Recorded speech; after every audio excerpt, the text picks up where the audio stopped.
Calypsonians are the mouthpiece of the nation. Right. Calypsonians are reporters. They might not report with a pen and a paper, but they report it in the song. Big facts. Report what happened this week, Rose. Report on them what happened this week. Yes.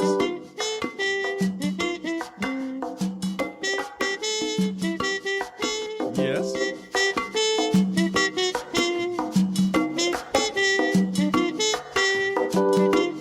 What the bacchanal this week was about? If you ever go down to Trinidad, they make you feel so very glad. Calypso sing and make up rhyme, guarantee you one real good time. Rum and Coca-Cola, Yes. go down Point Cumana, both mothers and daughter, working for the Yankee dollar.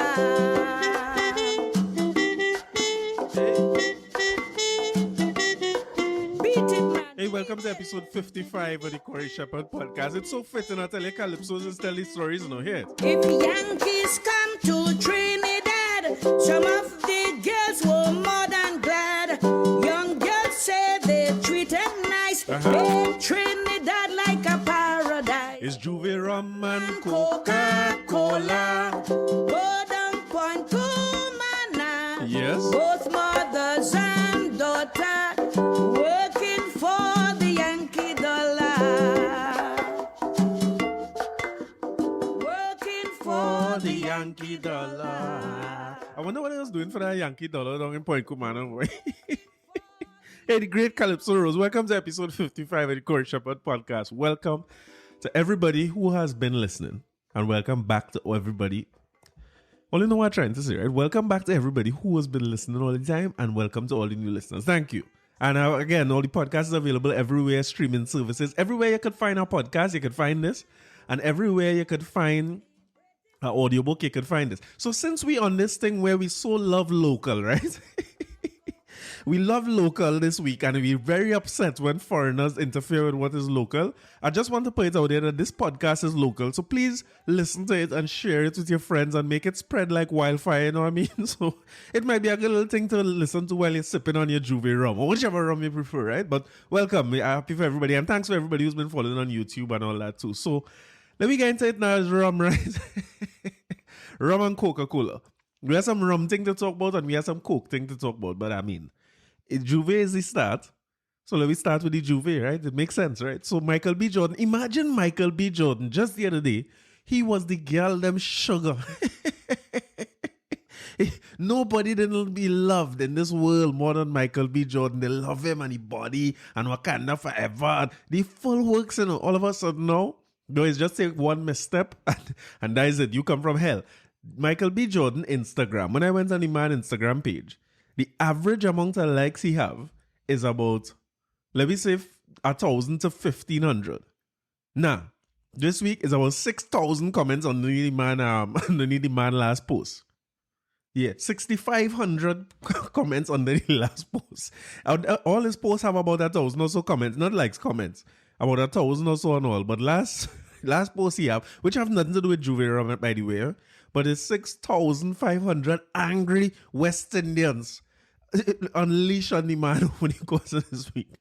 So if you're under a rock and you don't know why it has happened, Michael B. Jordan and a partner, who apparently is also the owner of Last Lap restaurant and bar and night spot and a spot in New York, did a soft launch for a rum called Juve Rum. Plenty questions to ask and plenty things to unpack and see if we could figure out. Because the reason I say in soft launch is because they make a nice little box of stuff that look like it's a giveaway for people who come into a launch event, like a premium launch event. That's not for everybody. So the launch box, the launch box itself was a scene, if you ask me, because before we get into who own what and who taking what we own and who culturally appropriating who, let me get into this launch box now. The box have a little bit of Juve rum. It looking like some coasters in there, a little shaker. I don't know what it's called that thing. I know what it's called that. That look like it's still sturdy thing. A couple cigars, some Angostura bottles of, well, cocoa bitters and regular bitters. and a little thing of sugar cubes, right? I want to start with these sugar cubes, right? Because I think we miss it. We went back with Juve and thing, right? But why do you have, because in the main description, they're saying that you had to put these sugar cubes in the rum. What in the name of rum blasphemy is going on when you have sugar cubes to sweeten rum? I don't understand what is happening here, but I mean, the man, let me be objective for a second, right? The man packaging looked nice, everything looked good, you know what I mean? It looked like a box of stuff I would have liked to get at a launch event. But West Indians are not happy. Salute to all the West Indians from all territories, because we never walk alone, you know what I mean? There's no walking alone in these West Indian streets and these Caribbean streets, because as soon as people hear Trinidad have a fight, it's Jamaica, Barbados, Vinci, Guyana, everybody is under the thing. So all you're seeing under the man comments is thief, cultural appropriator, we walk back with thing, you never come Trinidad, we used to like you, but now you're a louse. It's like you go from hero to zero so fast in this world. So the word is cancel Michael B. Jordan. I don't know what the word is really now, but attack with full force. The same thing happening on Instagram, happening on Twitter, to the point where I noticed that the page that was managing the Juve rum seems to have taken down a lot of the things that they had initially. And all they have is a little bit of symbolism. I'm using the word there loosely, but they have some symbolism, or I don't know if to call that a logo or whatever you want to call it, but that's the only thing remaining from the Juve rum. No more photos, but plenty congratulations went out to Michael B. Jordan for his what do you want to call it, like colleagues? Like Laurie Harvey. He has some best colleagues, you know. But a lot of congratulations went out to him and all that. And when you go to the Juve rum page, so they have not much people following this page, and there's not much attacking going on this page like what was going on his personal page. So I just want to get the page so that all who want to attack could go and attack. It's Juve without an apostrophe, right? Jouvert rum. You could go there and attack too, right? What's sweet on the thing, right, is them men have, what is called it in the dictionary when you have a word, and then they show you how to pronounce the word, the phonic spelling of the word or whatever. I don't know how you say that. But they have it here too, in case, you know, they're selling to Yankees, you know what I mean? As Rose says, Yankee dollars. So they put Juve, and they put Joo with a thing above the O, and an apostrophe VA with a thing above the A. So apparently that is how you're supposed to pronounce it. So he's letting people know that this word that have absolutely no meaning, this is how you pronounce it. I mean, if a word had no meaning, you have to teach people how to use the word, you know what I mean? So, I mean, we end up in an uproar. Everybody seemed to be upset. Well, let me not say that, because they had some people who was very congratulatory in their stance on this move for Michael B. Jordan to make a Juve rum. Coincidentally, from what I seen online, a lot of the people who seem to be for this are promoters in New York. If I was trying to find a better way to say that, but I don't know how to say it better. Promoters who in the Carnival thing in New York seem to be on this, because I know Last Lap and Carnival and all that thing is all together, and a little bit of a movement over there. So some people seeing it as Michael B. Jordan is helping put us on the map. Again, we always want to be put on the map. So they're seeing it as, yeah, it is a great move. And they're seeing people who are against it as not being able to capitalize and not really, like, missing your blessings and looking for the negativity and everything and all that. And that's their argument. And then they have people who are against it, who say, well, the people who are against it, them against each other too. Because the people who are against it start to argue now about which one is cultural appropriation and which one is legal issues, and it should be two different issues, and those say the word legal and those say the term culture. Hey, listen, okay? I don't understand how, when we end up in these situations, how we end up fighting one another. So the battle, listen, within 5 minutes, the battle switched from being against Michael B. Jordan, and the battle turned into legal versus cultural appropriation and for versus against this issue. Fast, we started fight one another. And it's so reminiscent of every time we go through this issue, because it's the same thing. We want to own pan, and we want the rights to it, and we don't want anybody to take the right. And we vex when anybody make a move towards owning or anything to do with pan that is not the government of Trinidad and Tobago. Because even if it's a UE lecturer and researcher and professor who trying to advance the pan in some way and make something called a G-pan, the government against it and who own the patent and it should be Copeland and it should be Ram Logan and all. We lose the fight fast and start to fight one another real quick. So this is so reminiscent of all the things we've been. So who created it? Was Upso, it was in Lavantil, it was Winston Spree, it was Eliman. It's the same things we go through over and over. So nothing new here. And that's why I open with Calypso Rose, because Calypso Rose put it well. Like the Calypsos document all these issues for us over the years. And the Calypsonians now are much the same. So I wouldn't be surprised if the Brian Londons and the Mr. Shacks and things done penning a story about this already to give Michael B. Jordan some war. But let's look at maybe let me look at all, you know me, I like to look at all the sides of the thing. You know? That's why this podcast has been so long. Because I try to look at all the different sides of every issue. Let me talk to the people who for this move first, right? Let me deal with them first and get that out of the way. That might be the easiest one. The idea that a word like Juve or our things, our cultural the parts of our culture could be used and recognized by people abroad, I think is an excellent thing, and I will always encourage it. Where there's a lot that we've created, and you see the thing about it, this is why we're so sensitive about our creations, because a lot of our creations came from a lot of pain. You have to keep in mind that the physical assets of the region we're in, they're not owned by us. A lot of time we don't own our land. When it's about economics about land, they're telling you about all the things that in the land, so all gold, bauxite, oil, diamonds, all those things, sugar, they own elsewhere. Other people set the price for those things. Other people own them, and we get a little bit of tax revenue from it, which coincidentally Trinidad not getting much of that again.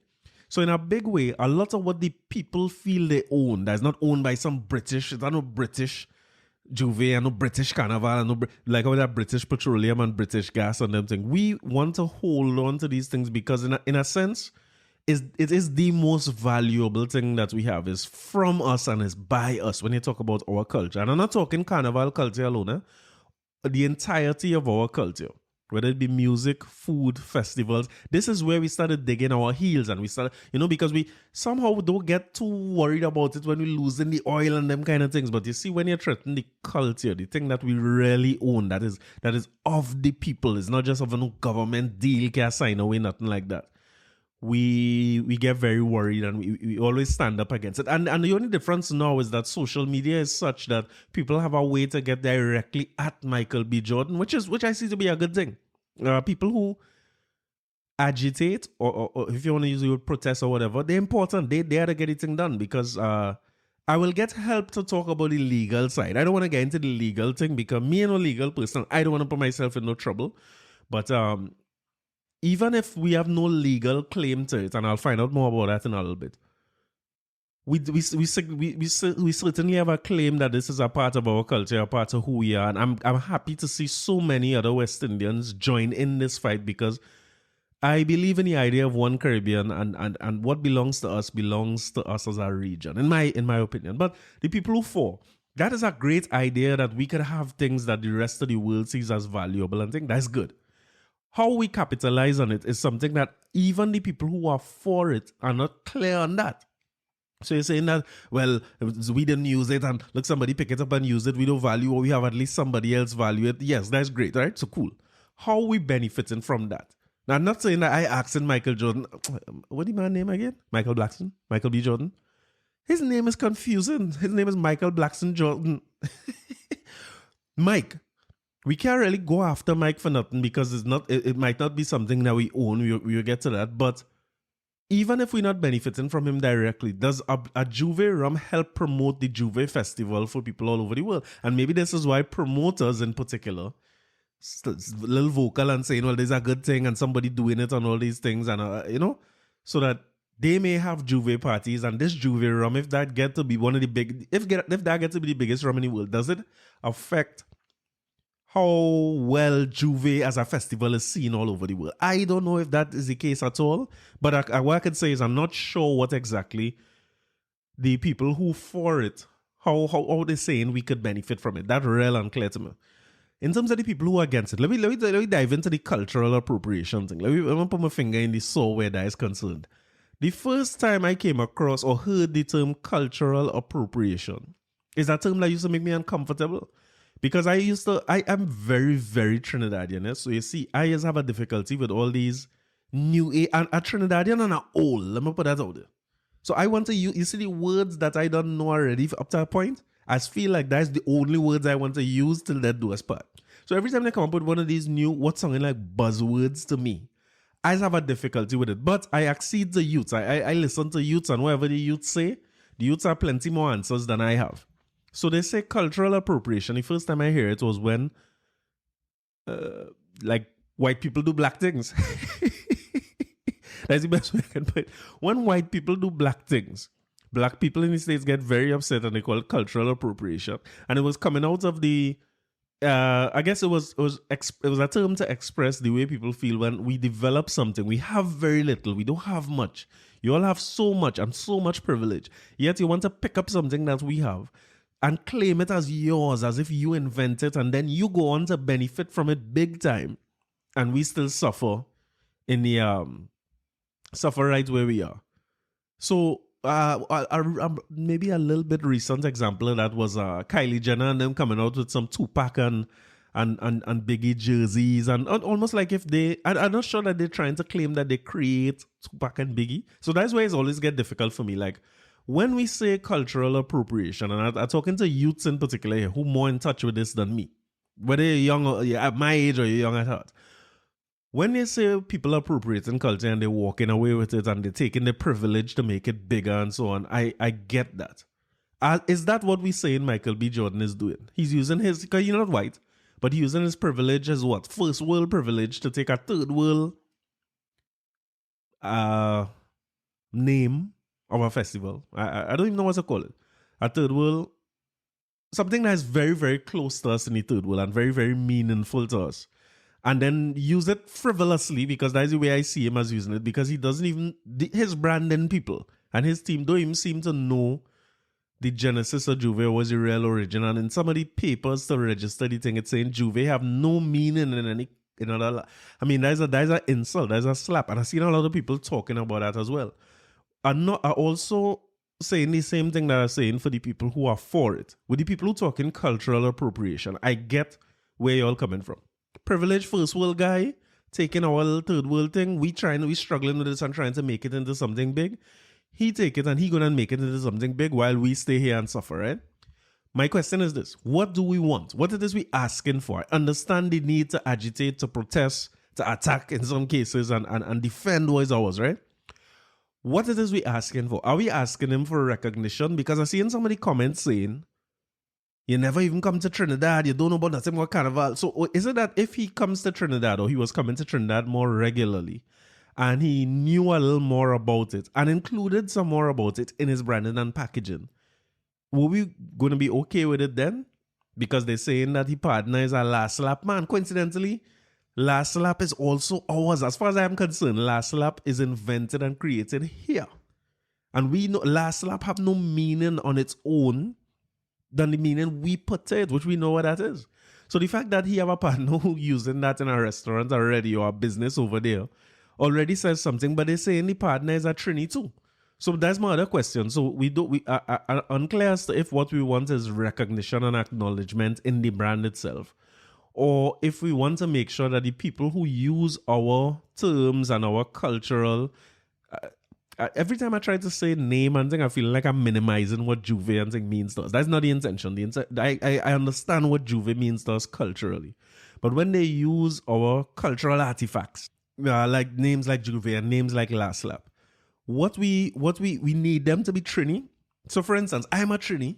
If I was to, like, I had to be blown up already, right? Because the privilege thing had to come in when it's cultural appropriation. So if I'm Dupre and I go out there and name a rum Juve rum, are we more comfortable with that idea because he's Trinidadian and we know who he is, and it seems to be ours, and he doesn't have to give the recognition that he would give, or is the assumption that somebody like me or like Dupre or like you will treat a name like Juve with more respect and not do these types of things? I had to assume that is the case, because somebody who really Trinidadian or in touch with Trinidadianness, whether you're from here or not, understands that the Juve itself, the spirituality behind that is not something to take lightly and just use as a brand name somewhere.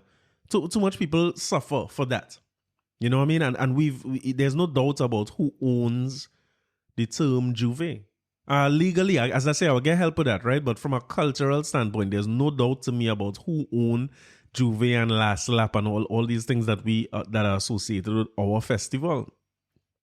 So Michael B. Jordan under fire, the cultural appropriation people in full attack with full force, and are trying to.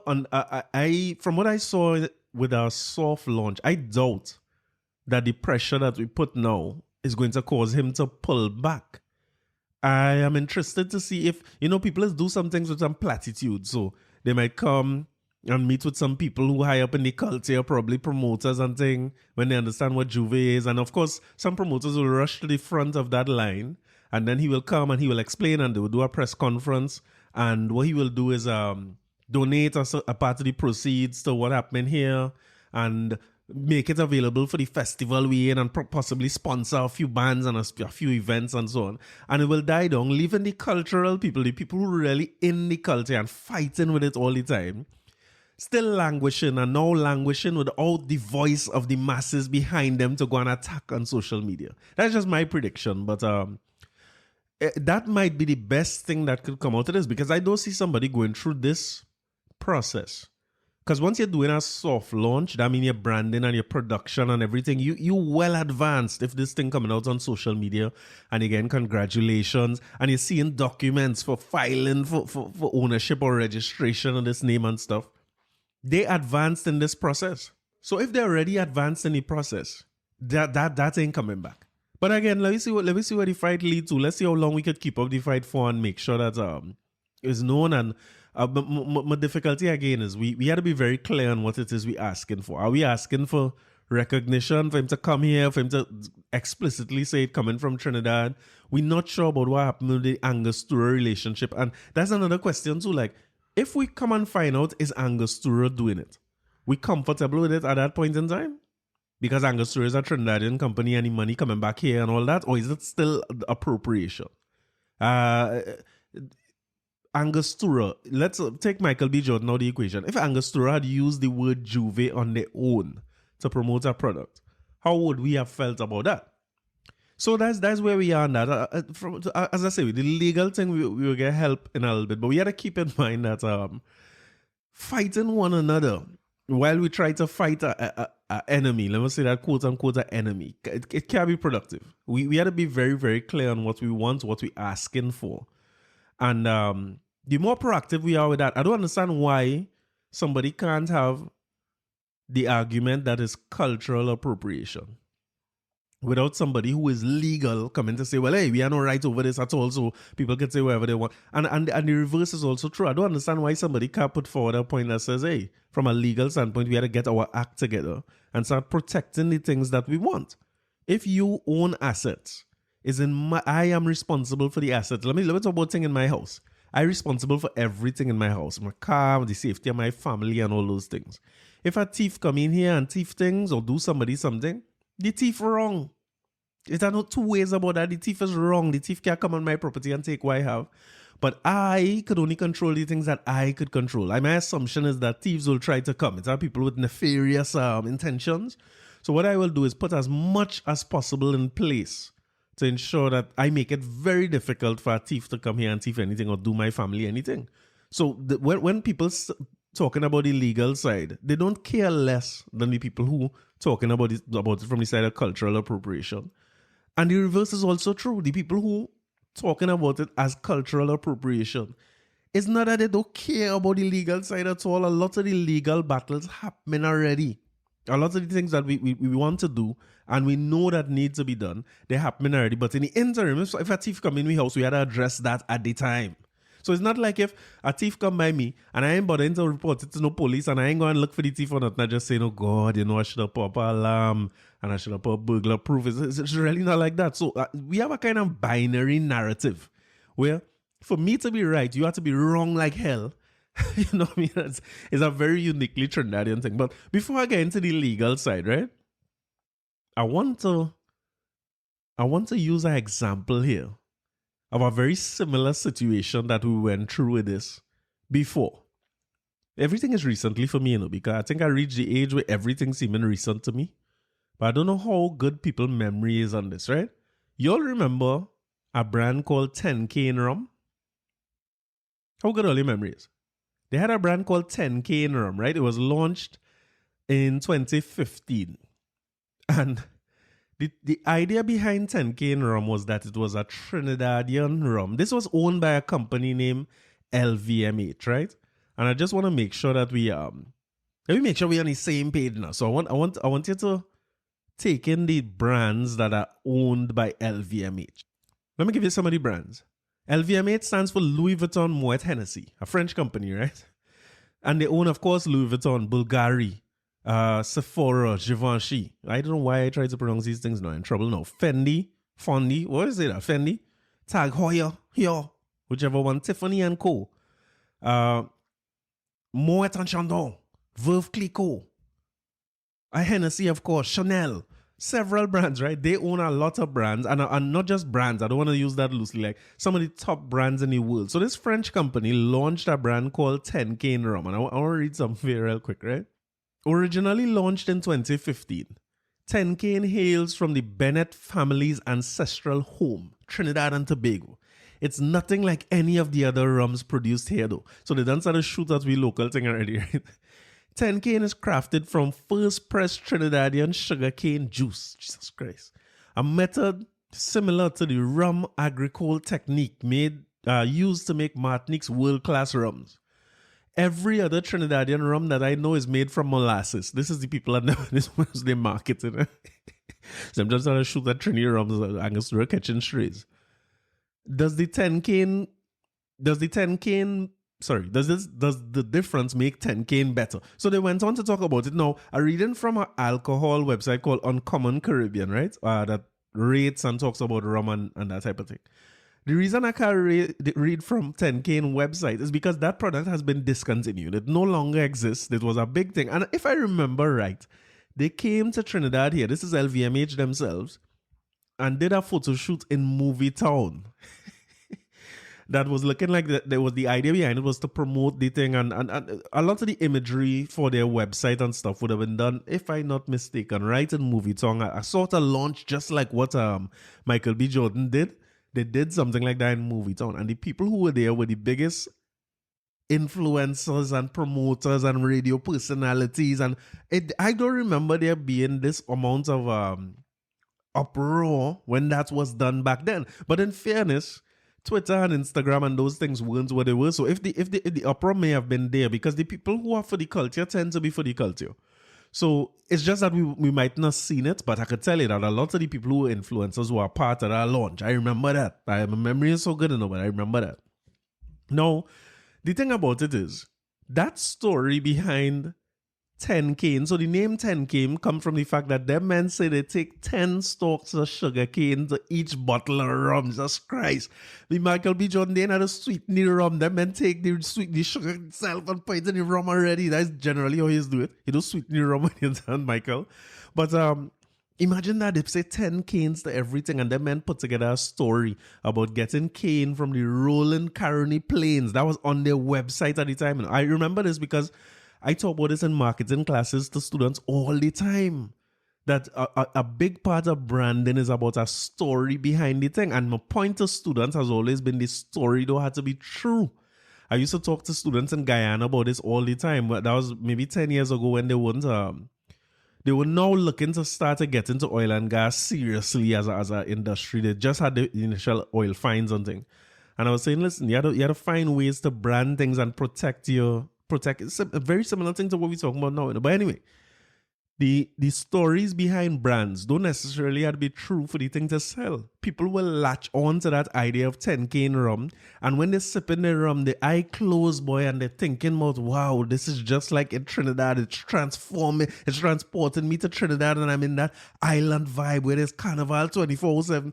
There's a story. You get where I'm coming from? And you want to hear anything about this story? I want to know which part in Trinidad and Tobago them find sugarcane in 2015. In 2015, look how long Caroni closed down. Currently closed down a long time. The sugarcane, that must be why the company didn't make it, because the 10 stalks that they find to make the first bottle, they couldn't find 10 more stalks. Because when they come back, it's only HDC place. It had no more sugar canes again in this country that gone a long time. But the point I'm making is LVMH is some of the best people at branding in the world. And they're seeing what we have as a story that we could, that they have captured and tried to tell and sell globally alongside brands like Moet and Shanta, whatever these hell brands as I just call, Hennessy and all these top brands that are on every shelf everywhere in the world. So very, very similar to this thing we see now. We see in somebody who not related to here at all, finding value in the things we have here that could help them sell their products. So in that case, LVMH, I want to make our assumption that those are white people. So the cultural appropriation was on 100 when we're looking at LVMH. But again, in the era we in now, we have a lot more access to celebrities or companies that we would not have in 2015. So we could attack Michael B. Jordan in a way where we would not be able to attack LVMH back then. And I suspect as well that if LVMH was to try something like this today, the reaction would probably be the same. But again, we have stories here that people who are top-notch branding people globally in LVMH, identifying and taking and using it for something. So let me look at our local brands here now. I just want to take a little peep at our local brands, right? Because maybe we've done a great job. I'm not sure if we have anybody who makes rum in this country, but let me Google it and see, right? Are there any rum manufacturers in Trinidad? Okay, I see in one. Let me go through the name of these rum manufacturers. What is called rum? Distilling? Making? Whatever it is, do with rum. Let me see how much of the brands that this local rum company is carried from the great stories that we have in our festivals. You know, we have so many festivals locally here that we take pride in. Let me see what they have. Well, sorry, I suppose alcohol and some of those festivals won't mix. But let's stick to Carnival. We have bitters. I'm not sure if that is associated with any festival we have here. We have Amaro de Angostura. I'm not sure. LLB. Well, LLB, I heard that, LLB, one of their origins was a drink that bartenders mix quite in Australia. So maybe, we know how to take things from different places and make it into commercial successes too. But maybe we're just not so good with doing it for our own stuff. Let me see. No, they have Trinidad Jewels. Definitely Trinidad Jewels must have a little Camboulet or something in here, So let's go through. They have Single Barrel, Black Label. I guess Black Label could kind of be like associated with Jab, like that's a stretch. Royal Oak, like Kings or Queens of Carnival, Royal, I guess. White Oak, White Parties, like Glow, White Oak.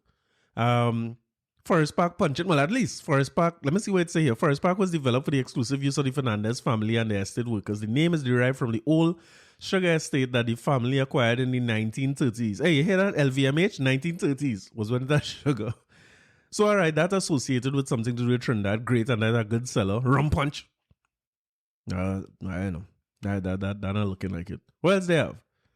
Let me see. Oh, international rums. That's probably where they have all the, you know what I mean? Because if you look at the domestic markets, you could make some international things and name them after our festivals. So they might have a Dimash Gras or Extempo. Them are such good names for brands, 1824. All right, well, maybe that's when Extempo was invented. 1787. That was when the first Calypsonian was born. 1919. That's when the first monarch. So, all right, so let me stop here. I want to get everybody vexed. The point I'm making is this. We, beyond ownership and culture and all that, I'm not sure how much confidence we have in the cultural artifacts that we have. I'm talking strictly from a corporate standpoint now, not us, because we create the culture. As the people of Trinidad and Tobago, when I play mass, I contribute into the culture. I create the culture live. When a man playing a band or somebody sing a calypso, they're in the midst of creating the culture or pushing the culture. Or last week I was talking about Freetown Collective and that Cassandra song. When they're working on that, they're creating and shaping the culture and pushing it forward. So I'm not talking about the creators and the partakers in the cultural space. I'm talking about corporate Trinidad and Tobago, to compare them to LVMH and Michael B. Jordan people and those types of things. I'm not sure where our biggest brands get their inspiration from, but it does not seem to be from our local festivals, because I think Juve is an excellent name for rum. As a matter of fact, when I think about Juve, the first thing I think about is rum. That kind of works for me because Juve is starting and I start with rum and the whole thing works great. So there seems to be I don't want to use the word deliberate, but let me put it this way then. We don't have a deliberate strategy in corporate Trinidad to make sure that the things that we have are in alignment with our culture. So for instance, we have a couple companies here who make paint. So I thinking, well, Juve paint, right? That making sense, you know what I mean? They're tiny and it has some kind of way to sell the idea. And I was looking at the paint company's website and I saw nothing to do with Juve. I'm not sure. I don't want to be culturally insensitive either, because I was looking at Arbir. You're not seeing anything that tied to our festivals in any way. I was looking at one of our biggest brands too, and I was trying to figure out, well, hey, they must have some kind of kiddies carnival or something to do with the soft drinks that some of them selling, but none of them associated directly with even our biggest beer manufacturers. I'm struggling to find a single brand that has chosen to align with one of our festivals or make sure that the festival helps sell it. So it's signaling to me, and I could be absolutely wrong about this. Or when you come here, all you go hear is my thoughts, right? My thoughts are that we don't seem to have the confidence in some of these things that our local market will support what we do if we come out with a rum named Juve or La Slap or the Marche Gras or Extempo. You know what I mean? The things that mean so much to us. And you know what I mean? So when we have this level of outrage because somebody else came and do it, I want us to also keep in mind, not to say to stop the protest or the agitation, but I want us to also make moves, even if it's not the same group of people who are agitating for this. We had to hold our local corporate entities a little more accountable for helping us protect these things, so that somebody can't just come and take it and walk away and benefit from it when we have it here all the time and it is only a party to us. That is my biggest issue with Carnival usually. I think that collectively, the powers that be, corporate and government in particular, so even as individuals, we tend to look at Carnival and them things as party and fete and a sidetrack, and not look at it as an industry. Like I remember when I was going to school back in the day. Children now might be have a different experience, right? But remember when we used to study, like now it's test time, right? For all the people who are children in school. You remember how much our parents, and tell me if you all doing this now, when tests coming up, do you all stop the child from playing sports? That was a big thing long time. Like I couldn't go practice something because tests coming up. If you ain't doing good in your schoolwork, they used to take you out of the sport and thing. And we learn now that counterproductive. That is not the way to go. You know what I mean? Look how much of Dwight York and Lara we must throw away because man ain't doing good in tests, and the mother tell them they can't. Father say, boy, no more sports for you. Don't go no practice. If you can't study your book, don't study no sports. You know what I mean? It's the same thing I'm talking about here. We can't just treat Carnival like it's a fete and it's a party and it's a this and that, when there's a whole industry behind it. And when I talk about corporate entities, I say the same thing to the corporate entities within Carnival, the fete promoters, the mass band owners, and so on. Because what I could guarantee you is if there was somebody who come out with something that said Minshall rum, they would have got a letter real fast and they would have to stop there. If they come out with something called Caesar's Army rum, they would have got a letter quick. As a matter of fact, it wouldn't have reached this point. I'm pretty sure, and I don't have any evidence of this, but I'm pretty sure that it wouldn't have reached this point, because when they tried to register that name, they said, nah, boy, here now, it's have a man here and singing West Indian lawyer, and you can't use Caesar's Army on your rum. You get where I'm coming from? So the corporate entities that within the Carnival are benefiting from the Carnival, and I don't want to say this as if I coming up with something brand new, because I'm sure there's a lot of work being done behind it. But this is why I want the two people to come together, the legal people and the cultural appropriation people. We had to work together, because we have to react to this and we have to stop this. The thief come in the house, we have to do something about it. But we also have to do the work that not get to the process of protecting what we have. We have to end the process of protecting what we have and make sure that it's protected fully so that it's not a squabble between Copeland or Yui and Ram Logan and who own it and them kind of thing. And then somebody else come out and say, well, hey, here what's going on. I had this a long time and so true. I could fight down there. We're going to mass manufacture this thing out there because we will continue to lose everything that we have. And we go have issues. But again, let me get some help on the legal side. So I get somebody who knows what they're talking about. So I don't want to talk no legal thing. I don't want no problems. So I'm going to get Akila Phillip, who gratefully agreed to jump on the podcast today to talk about the side of it where ownership is concerned and how important it is. Just so that we don't, I don't want to move forward without covering those things. So Akila, if you don't know, Akila has been on the podcast before. She has an episode where she speaks a lot about her field, which is intellectual property protection and management, and she has been in entertainment law for a long time, and I work with her personally to help me protect my own versions of Juve that I've created. I want to make sure that nobody can come and sell my thing as rum when we go down the road, you know what I mean? So let me see if I could get Akila and let's have a discussion on the legal side.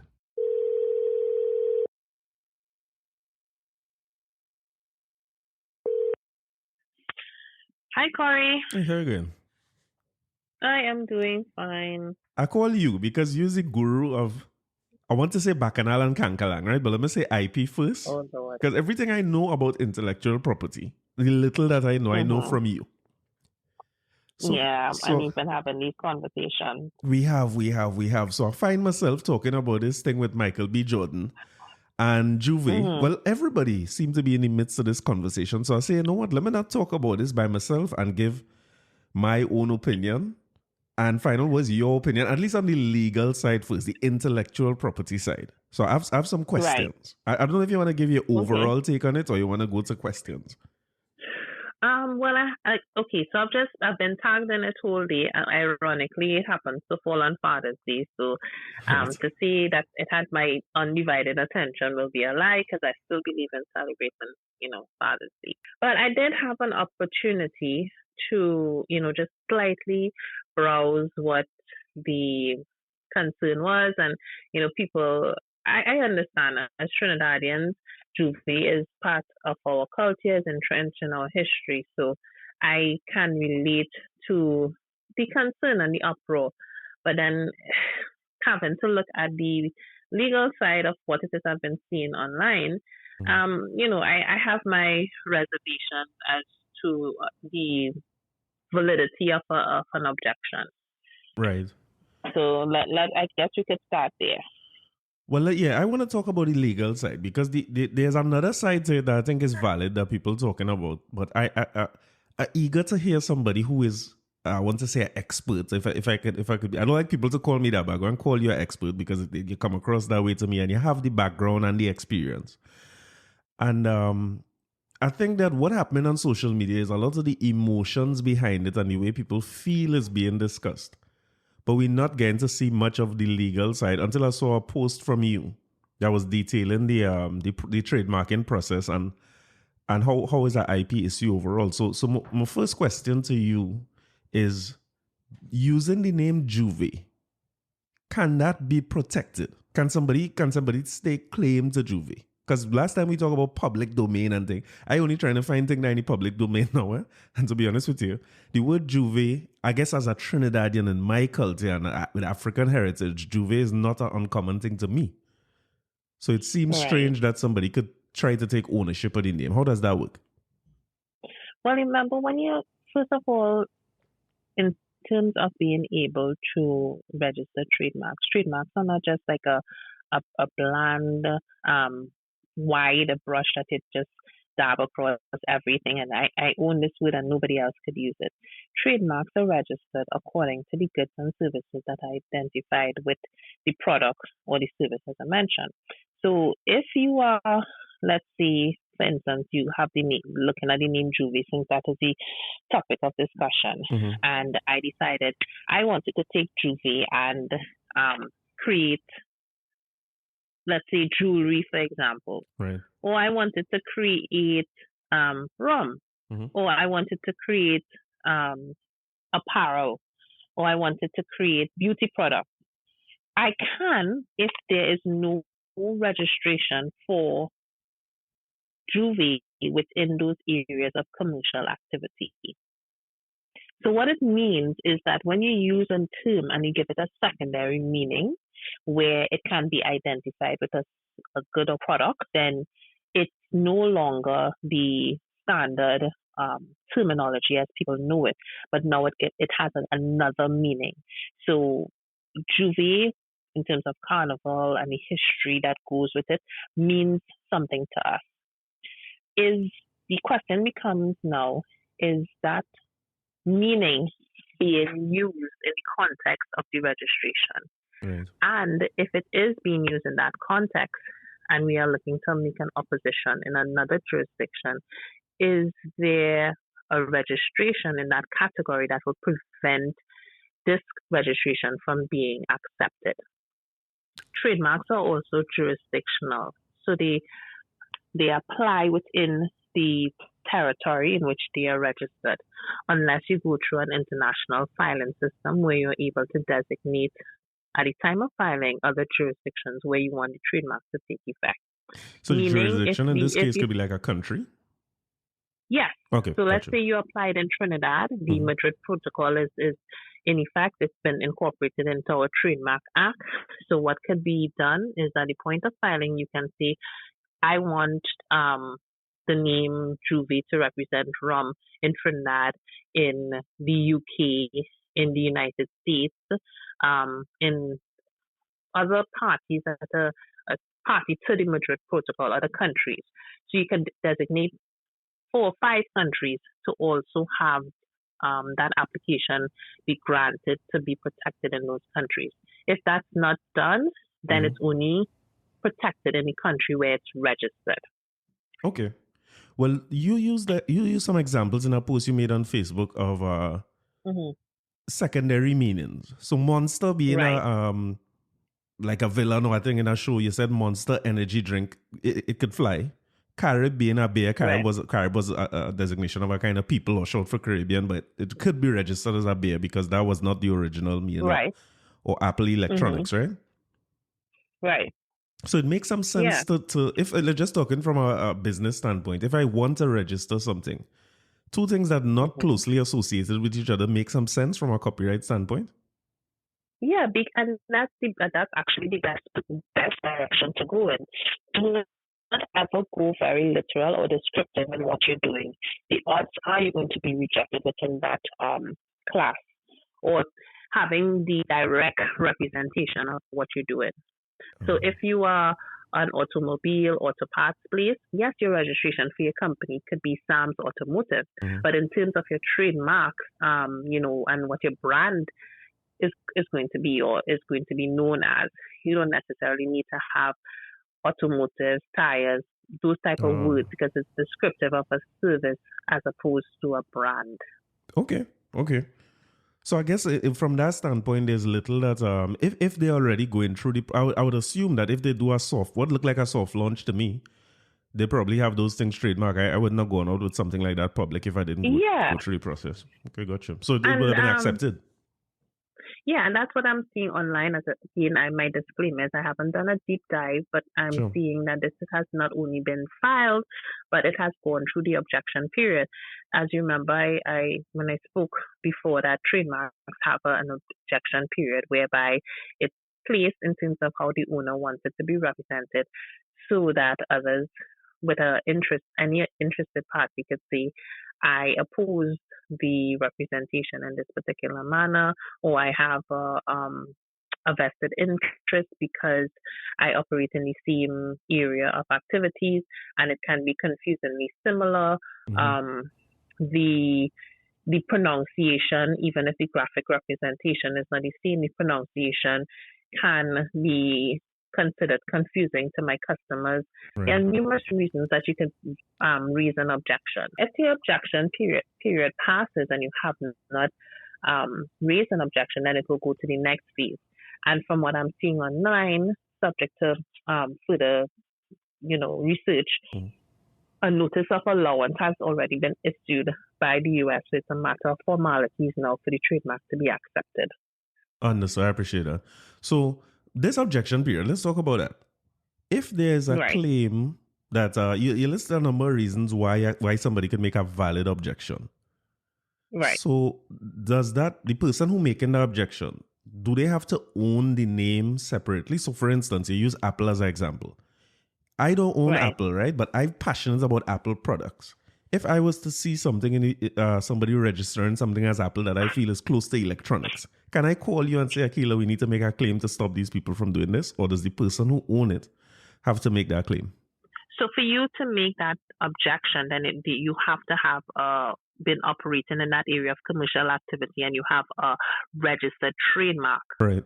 to make that objection. Meaning that for you to come now before any trademark board or any trademark office, you would be saying that this is my trademark. Right. This is how I've been known for this product or service, and this brand is infringing or has the potential to benefit from my goodwill in the marketplace that I have built up while I have been using that brand. You have to come now and present your certificate or say that you have been in this business for how many years, but you cannot do that with an unregistered trademark. So it has to be a registered trademark to make that type of objection. I feel like you're going to say that we don't have a valid trademark of the word Juve. Is that what you're going to what? I mean, I cannot say that without searching the trademark registry within Trinidad and Tobago. And again, as I said before, trademarks are jurisdictional. Right. So it's really true. Got you. Yeah, it's not like a broad brush across countries. So let's say in this instance, the trademark Juve is almost at the point of being granted within the United States. That is the United States. If there's no filing of that trademark within Trinidad and Tobago, then the possibilities are open to however somebody decides to proceed. So let me if I decided tomorrow I wanted to come up with Bush Tea, for instance, and go and call it Juve, if there's nothing within that class that describe teas, tea and products associated with what tea references, then it may be available for me. Okay, gotcha. So let's assume I own the name Juve and is associated with what we know as Juve locally, right? A early morning start of carnival party, dirty paint, mud and oil, right? Because we already do that for a long time. Last time you told me something I'd asked you and you said, listen, it's like somebody else have a car and you go and you take the car and drive it and then you say, well, hey, this car is owned by Akila, so I can't take any claim. I think I was asking you about people who say I don't. We were talking about copyright and use of things. All right, and then so that's a different thing. Yeah, that is a different, because we have to be very mindful of lumping all areas of intellectual property into one big bag. Oh God, I'm good at that. So I'm glad for that clarification, because I think those things along the same lines. Yeah. Because I think that we have done it for so long in the same way that in itself gives us protection, even if we don't own the name and have copyrighted it anywhere. Like we have enough documented things where it's been done for hundreds of years. Yes, but what I'm saying though is that, okay, yes, it has been done for hundreds of years, and Juve, again, let's take it in steps. Juve is known as, if we are looking at it, what is it known for in terms of a product or service? That is where we have to start. Right. What is it? Is it a festival? Is it an event? So that's where we have to start the premise of the discussion of, like, what is it known for? What does it represent? Now, I have to say that the World Intellectual Property Organization has recognized traditional cultural expressions, meaning that there are certain things that are unique to certain areas and certain countries because how culture has developed through expression and tradition in terms of traditional characters like the Moko Jumbi, the Dame Lorraine, the Fancy Sailor. All those are traditional cultural expressions that has developed over a period of time. And the World Intellectual Property body has taken great steps to try to protect this indigenous knowledge and make sure that it's protected according to the territories where you can find this type of activity. However, while they acknowledge that these are traditions that need to be protected, you have to rely on other areas of intellectual property in order to protect them, because it's very difficult for them to stand alone. So they would often have to depend on if is there copyright in terms of the representation of how this traditional cultural expression is delivered. Can it be a trademark? Other areas of IP have to come into place. But again, these are limited to certain jurisdictions. And while the intellectual property organization worldwide have taken strides to ensure that these countries are protected where this knowledge exists, treaties, which people come together, countries come together and agree this is what we're going to do, treaties without domestic legislation, meaning that after you go to your big conference in Geneva, we agree on these things and a treaty is adopted, unless it is actually incorporated into the laws of the parties that come to these conferences, they don't have the type of enforcement necessary. So it's a lot of development that needs to occur, tying it back to the issue at hand. And while we would have known Juve existed for many, many years, and it's associated with Trinidad and Tobago, having that enforcement to be recognized throughout the world and in countries' domestic legislation, there is where there's a bit of a disconnect. Understood. Because, I mean, even while you're saying it, like I was thinking, use the example of Dame Lorraine. That might be a real good name for a rum too. But if I take that and I name that with something that's totally unrelated to what the Dame Lorraine meant to you for all the years, I kind of hearing you saying that it's not they may be able to get through.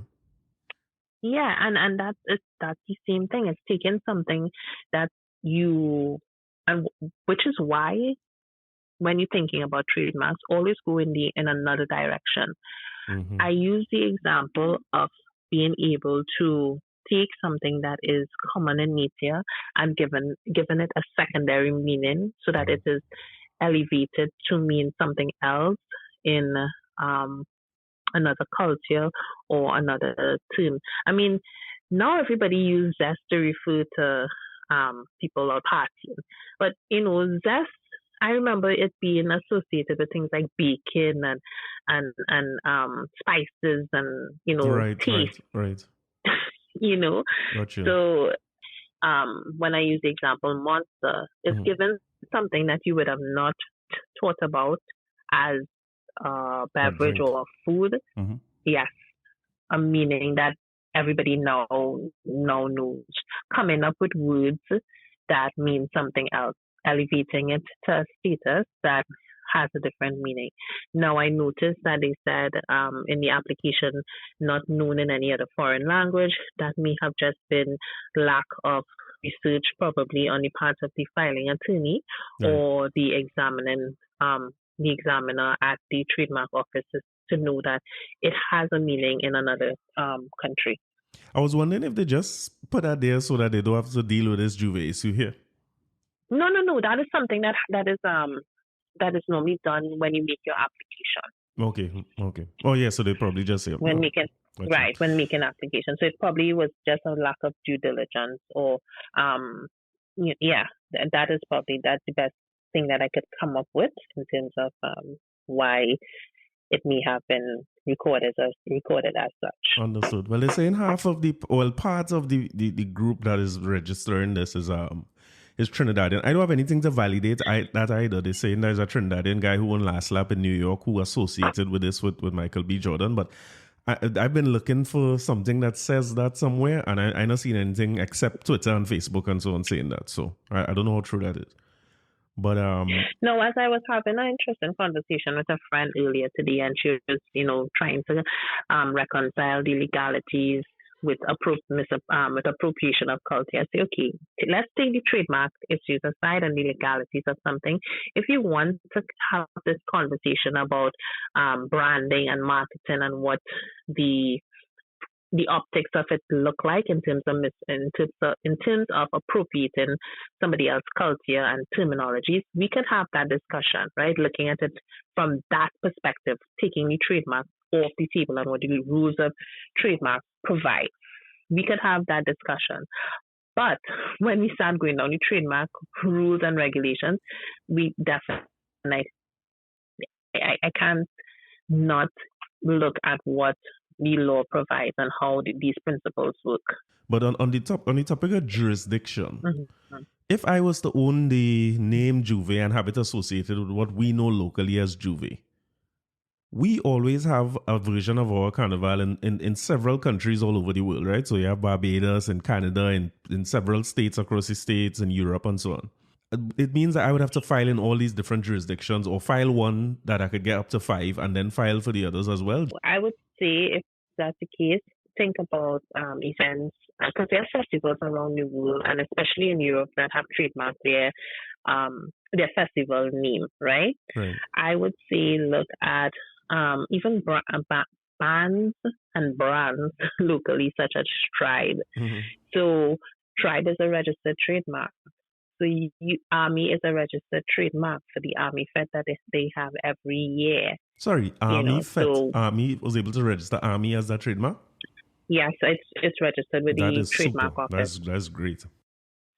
Yes, it is. So what I would say is look at the service. That's where you need to start in terms of because trademarks are always registered within classes. So that people need to get that through their mind in terms of the category. You need to think about what this brand is. It's a brand.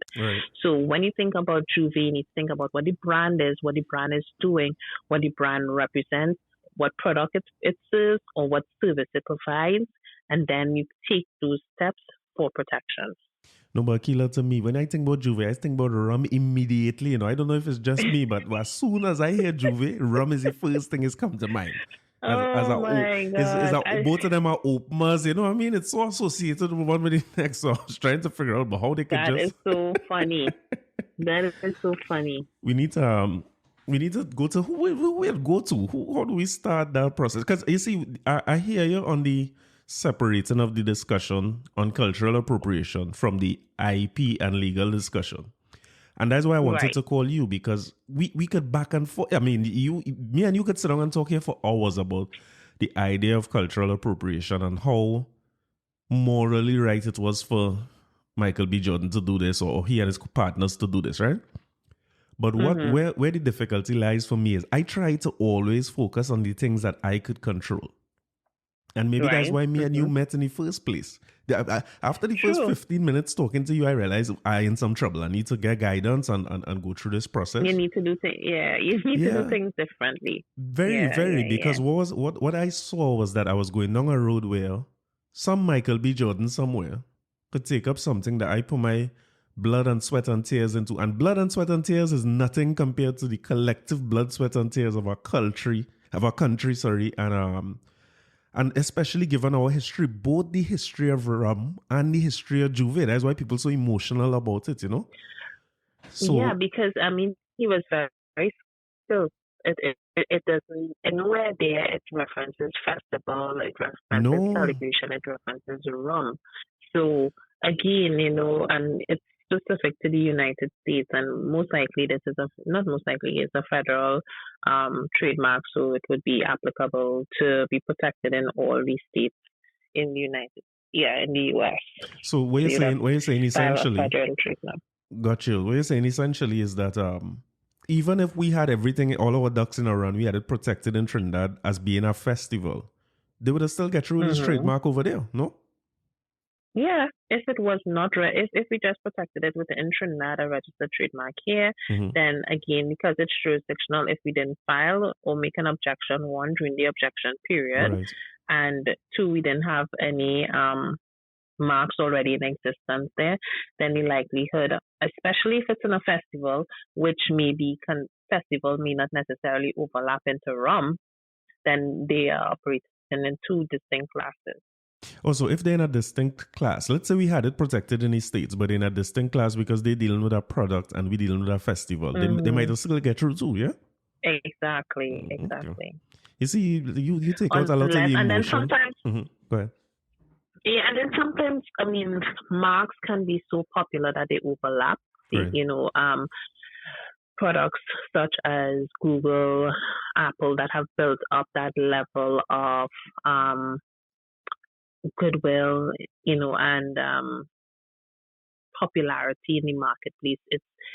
They have that fluidity to move between classes, and you have to reach to that level of commonality of worldwide to be able to have that ability, so that even if you're not in a particular class, because your Apple is so well known, and the attempt, whatever it is you're attempting to use it for, may be mistaken, they can raise an objection. Understood. So yeah, I mean, that popularity makes it kind of ubiquitous. You can't just go and use Apple to do anything else. You kind of I guess they could prove they're benefiting from their goodwill.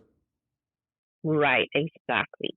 I think this is a symptom of a bigger problem that we have. Let me talk about me personally in business, where sometimes you're just focused on getting anything done and operating and doing the best that you could do, especially in startup mode. And you might find yourself years down the road fighting a battle like this that, I mean, after talking to you, it's pretty simple to, I don't want to say simple to solve, but there are things that we could do to protect ourselves. Yeah, and you just have to understand the dynamics of what you're doing. Like, okay, what market am I launching in? Right. Who would be my ideal customer? Where's my ideal customer located? This is my main target audience. Okay, let me go through these steps to protect myself within this particular country. In this country, I expect to enter the market to perform XY services. Let me protect myself in these particular classes. Yeah. So those are some of the things that you can work through mentally before taking it to the marketplace, and to understand, not to take the emotion out of it and figure out what is the business at hand. Makes sense. I mean, especially because the consumer and the population and everybody will, or whoever affected by it, will tend to respond emotionally. But we as business people, or governments, maybe in this case, or bodies or organizations, if we take the steps that you recommend, it makes a big difference. And I mean, I think what I'm hearing you saying as well is if we had all the protection over this and somebody could register it somewhere else as rum and do that successfully, it's not too late for us to register Juve as what it is and make sure that we have ownership over it and start building that kind of universality that Apple and they have that you're talking about. Yeah, I mean, if you were relevant, you're going on the right track. So, taking these steps, necessary steps. If a body or entity wanted to decide, just like how we have entity and we have those relevant bodies. Like, I always wondered why, Carnival was never branded, or why, there's not a Carnival brand of itself, and we probably just change according to the brand remain, so everybody knows this is Trinidad and Tobago Carnival. I always wonder why that was never done, why it was never considered. And we could recreate whatever the festival is every year, but once you see that brand, you know that it's Trinidad and Tobago Carnival. So we have the government bodies that are there that can take these initiatives and start registering these festivals throughout the world, especially if we go to many carnivals. We are in many carnivals registering these. That's exactly what I'm thinking. We trying to get into more and more places. When you look at the growth of our carnival, the goal seems to be to make it everywhere in the world. So I mean, somebody had to be protecting, because we not only, emotion aside, right? We're not only going to have this issue where we build up brand equity for a word like Juve, and then somebody could use it for rum, which we will buy, but we could lose.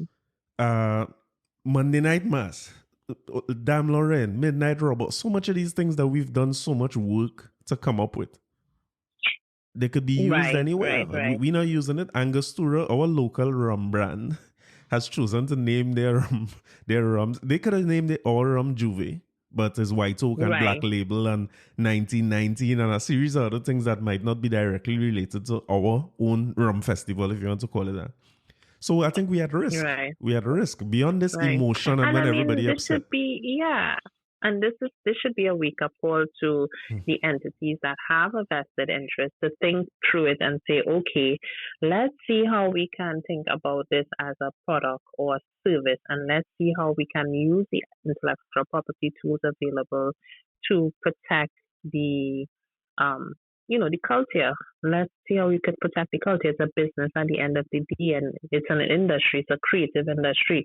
What can we do within the creative industry, given the things that are synonymous with our culture? Again, as I said, traditional cultural knowledge and expression. It's something that the World Intellectual Property Organization recognizes as unique to specific countries. Right. And only within those countries this type of culture and tradition exists. But they have urged those countries to rely on the other areas of IP Of course. to support the cultural knowledge and expressions that are found within these places. Yeah, get as much protection as you could get. Yes, but because it's relying on it just by itself may be a bit weak, Right. use the other tools available to maximize the protection that you need. The imagery now, because another part of the argument was that the thing looking like Trinidad and Tobago, you saw the logo for it? And that is where that's why again I said, okay, take the trademark out of it and let's talk about the representation, Right. the visual representation that came with it. Mm-hmm. Then what does that actually mean? And can we then go look at the appropriation from that visual aspect of it? Like, this clearly is a reference to a culture that we know, to a tradition that we know, the caption in it or what was written there. So that is where I was like, okay, let's divide the two and see how it can be discussed with proper context. And I saw Angostura being mentioned. I don't know if this is a collaboration with Angostura, in which case, well, people are hoping to find see that out soon because some Angostura products were provided with it. Some little bottles of bitters and stuff, but it seemed that could well be done for the launch because this seemed to be for a soft launch or something that they did. Right. And these are really nice packages that they did. I doubt this is the final product because this seemed to be promotional things that they would give to everybody who come in or or the press or something like that. So who knows? We'll find out if Angostura associated. But yeah. I again, and those images that I saw there, I don't know who owns those images. So that in terms of if we're talking about copyright, so it requires a deep dive to see whether it at this point in time I wouldn't want to give a that's fair. That's fair. Let me ask this. Yeah. The outline of a country, like your map or the shape of the country, can somebody else go and use that for a product? Locations and stuff like that. Generally, the country would definitely make an objection in terms of the reference, especially if it's directly referenced. The country would can make an objection. Oftentimes. I mean, my layman view is that I could see where they may say it looked like it's Trinidad and Tobago, but it's either I keep hearing your voice in my head when I'm thinking through this, and I think to myself, but is either somebody own the thing or not? And is either somebody going to object to when they raise it or not? Yes, so if it's a drawing of Trinidad and Tobago, and again, because it looks similar, I was a bit puzzled because there's 3 images I'm seeing, so I'm wondering what is the next image there. Just to keep Trinidadians away from them so they could say, this is no Trinidad and Tobago, they are nothing there. Yeah. So if any image that is owned and it has a creator, I identify the creator, then, of course the creator can lodge a copyright infringement once it is an infringement of an existing artistic work. But again, because I looked at it in passing briefly and I didn't get to really do a deep dive, I saw 3 images, something looking like a red boot. There was a green and a blue. Right.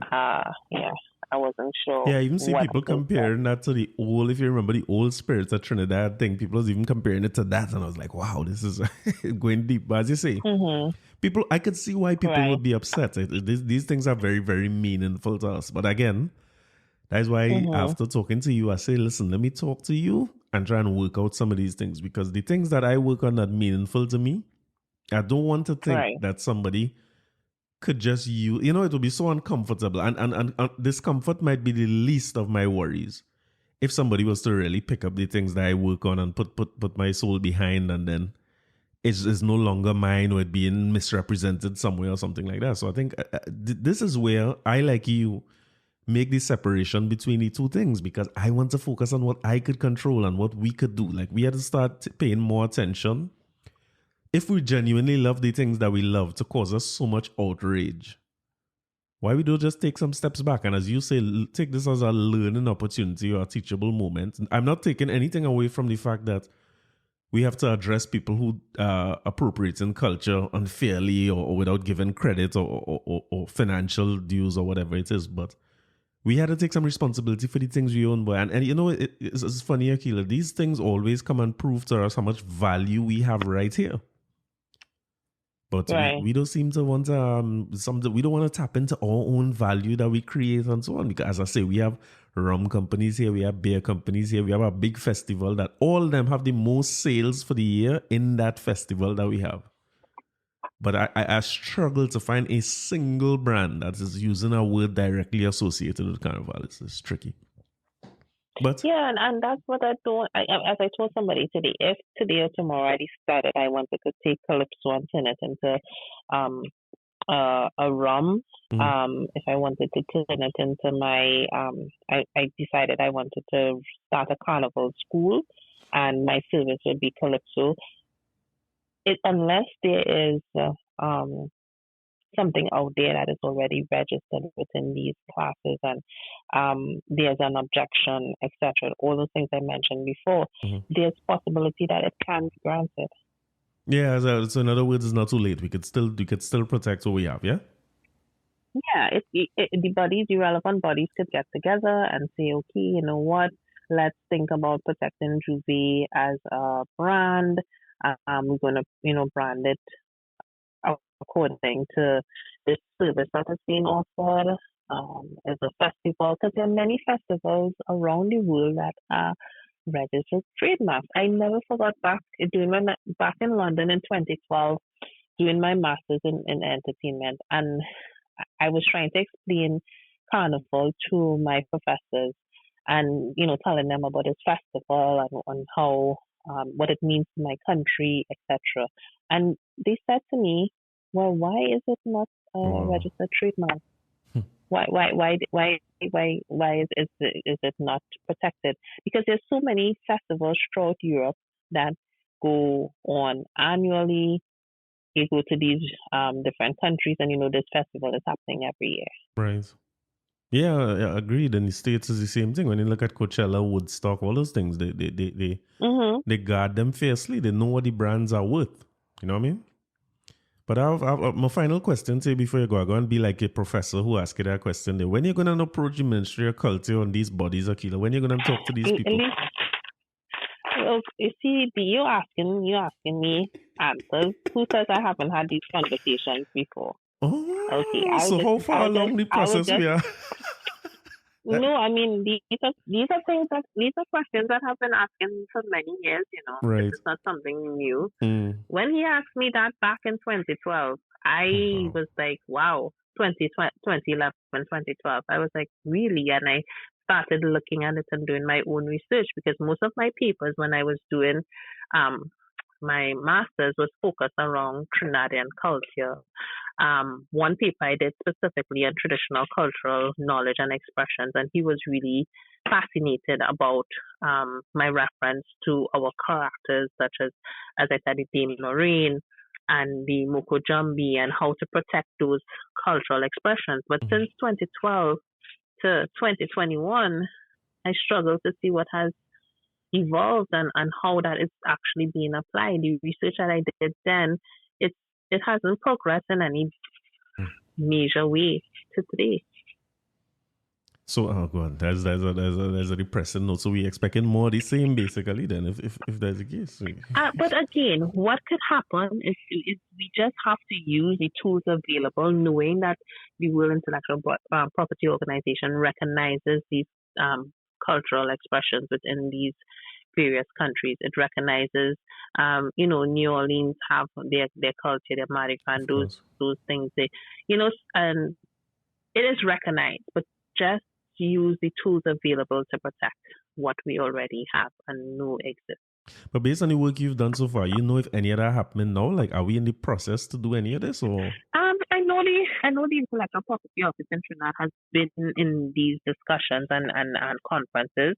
I know they have been steadfastly working to have cultural expressions recognized, and in terms of legislative progress, I can't speak to how far along we are, but I know it has been on their radar.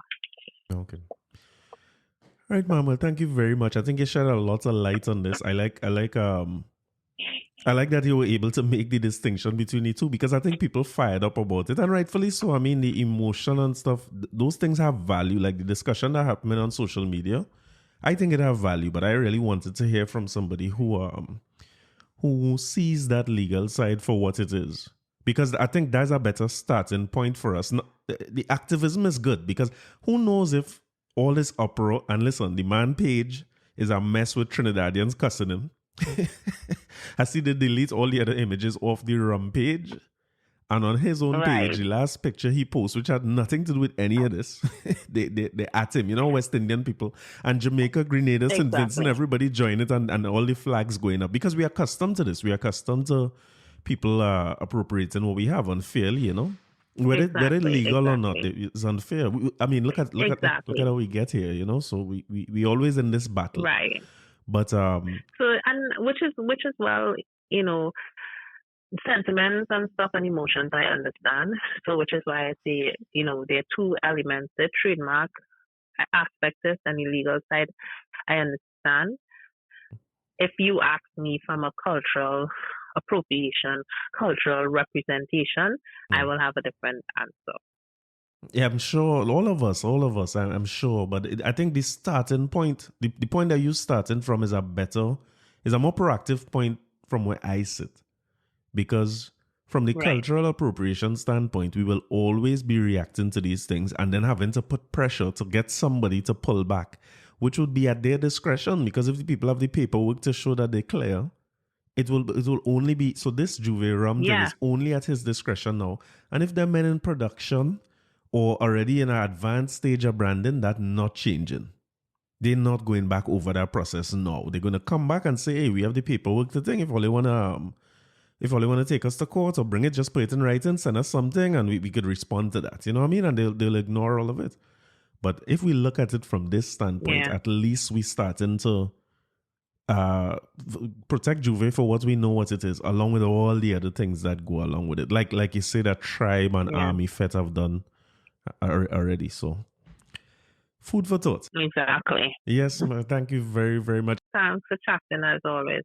All right, see ya. All right, okay, take care. All right, so you heard from Akila herself, right? So there's Akila words. Akila knows what she's saying, and it shows we in the same thing. And before we get off it, the one thing I want us to take away and understand is that festivals all around the world copyright, protecting what they have so that if it's registered. And I like the point she was making about Apple, because the names that they have so ubiquitous, they're universal, that if somebody tried to use Apple for something else, they could also bring them up, even though it's not in the same class. Or even, and they would register it as they go into different countries. It makes sense. And we have a festival that we're trying to grow country to country. So we have Trinidad, we have Barbados, we have Jamaica, we have St. Vincent. And I'm talking about here versions of our carnival that are done throughout several different countries. And I don't know how we want to treat with the Caribbean ownership of it. But the reason I'm saying versions of our carnival is because I'm seeing more and more where the tribe, the Caesar's Army, the Scotch, the same promoters are going island to island or territory to territory and having their bands and their fets being the biggest bands and biggest fets in a lot of the carnivals, right? And then, of course, outside of the region, which is even more clear-cut, that we want ownership of this and we want to be compensated when if you were to use this in any way. But we can't just go and have a Miami Carnival and a Caribana and a Germany thing and a Ibiza and a California. If we go and do that without somebody coming forward and say, okay, wait, the goal is to open up into these places, here what? Let me go and file my papers here now. Let me file my papers in Spain so that nobody can come and say they're having Juve party, this, that, and the other. Or if they're having it, I had to collect a change from that, or I must get recognition, or we could bring them up and decide how we want to license it out. We had no more oil and gas, and we had to figure something out, and this is one of the things that we have. Should I go into the steel pan argument here? I don't want to. I don't want to talk about pan because there's a whole next ball game, and it's more of the same when you look at the efforts that we have made or did not make to protect pan and where it is today. And it's the same thing we're coming back to, because when we take a stance against something, the infighting tends to take over and we forget that we have a common enemy or we have something out there that we want to fight. The infighting going to be the main thing on this thing. So anyway, let me play a song because you see me and come here for all this other serious discussion. I want to go back to the original of that song, right? I want to go back to the original of that Rum and Coca-Cola song. And you know, before I play that, let me just say one more thing about Michael B. Jordan, right? You know what make it bad? It's not just the picking up Juve as a name and knowing nothing about it and giving no credits when the branding clearly heading in the direction of Trinidad. That is not just the part about appropriation, because you don't know what Juve means to us as a little country and what we went through to have a Juve and where it come from. But you know what's sad about it? The history of rum makes this doubly hard to accept.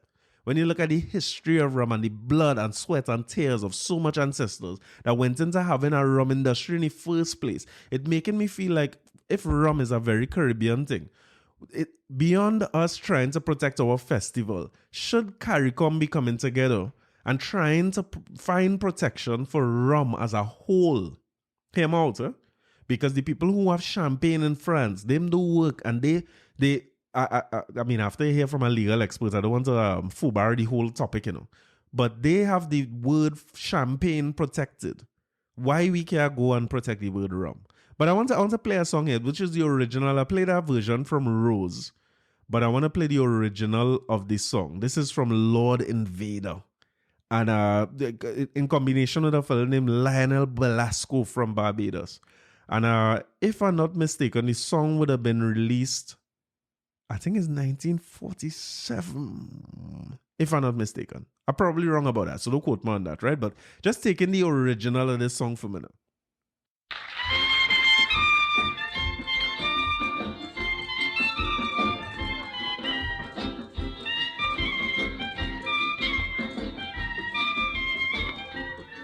And when the Yankees first went to Trinidad, some of the young girls were more than glad. They said that the Yankees treat them nice, and they give them a better price. They buy rum. Better price for what, boy? Coca-Cola, when Dung Point Kumana, both mothers and daughters, working for their Yankee dollars. And Coca-Cola, Dung Point Kumana, both mothers and daughters, working for the Yankee dollars. And look, I had a little chick the other day, but her mother came and took her away. Herself, her mother, and her sisters went in a cab with some soldiers. They bought rum and Coca-Cola. Went down Point Kumana, both mothers and daughters, working for their Yankee dollars.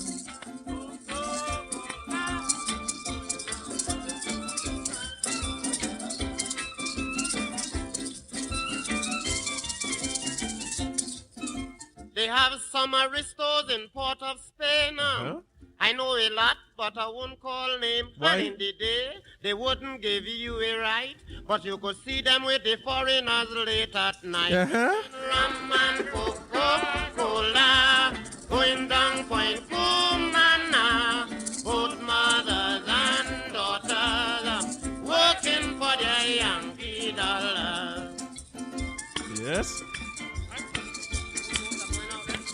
Are you going out? All right, you go out. So listen, again, when you see the thing, and I was glad Akila could have cleared up for us registration versus copyrights and thing, because this song is originally, so a Trini and a Bajan collaborate on the song, and the song really get a lot of legs by a group that sing it over. So if you look for Rum and Coca-Cola online, the version I like the most is Rose. I like this Invader too, but if you look for the Andrews sisters, you're going to hear a Rum and Coca-Cola version that is 44. So like Invader would have come out 43 if this was 44. And they take it and make it a popular song. It's unclear to me. I'm not sure if Lord Invader would have been compensated for it. And maybe on another episode we will talk a little bit about Lord Melody, and we have some melodies to listen to in this episode too, you know. But we'll talk about that and Harry Belafonte and that kind of thing. We can talk about that next time. But again, it is where it is. And it's such a fitting song, Rum and Coca-Cola. When you think about what was happening in Point Commander, if you know what Point Commander is, Don Carnage, and you know what was Don Shagaramas when they used to have the Yankee base. So that's what he talking about. Them girls looking for Yankee money. Remember Sparrow say Yankees going and Sparrow take over?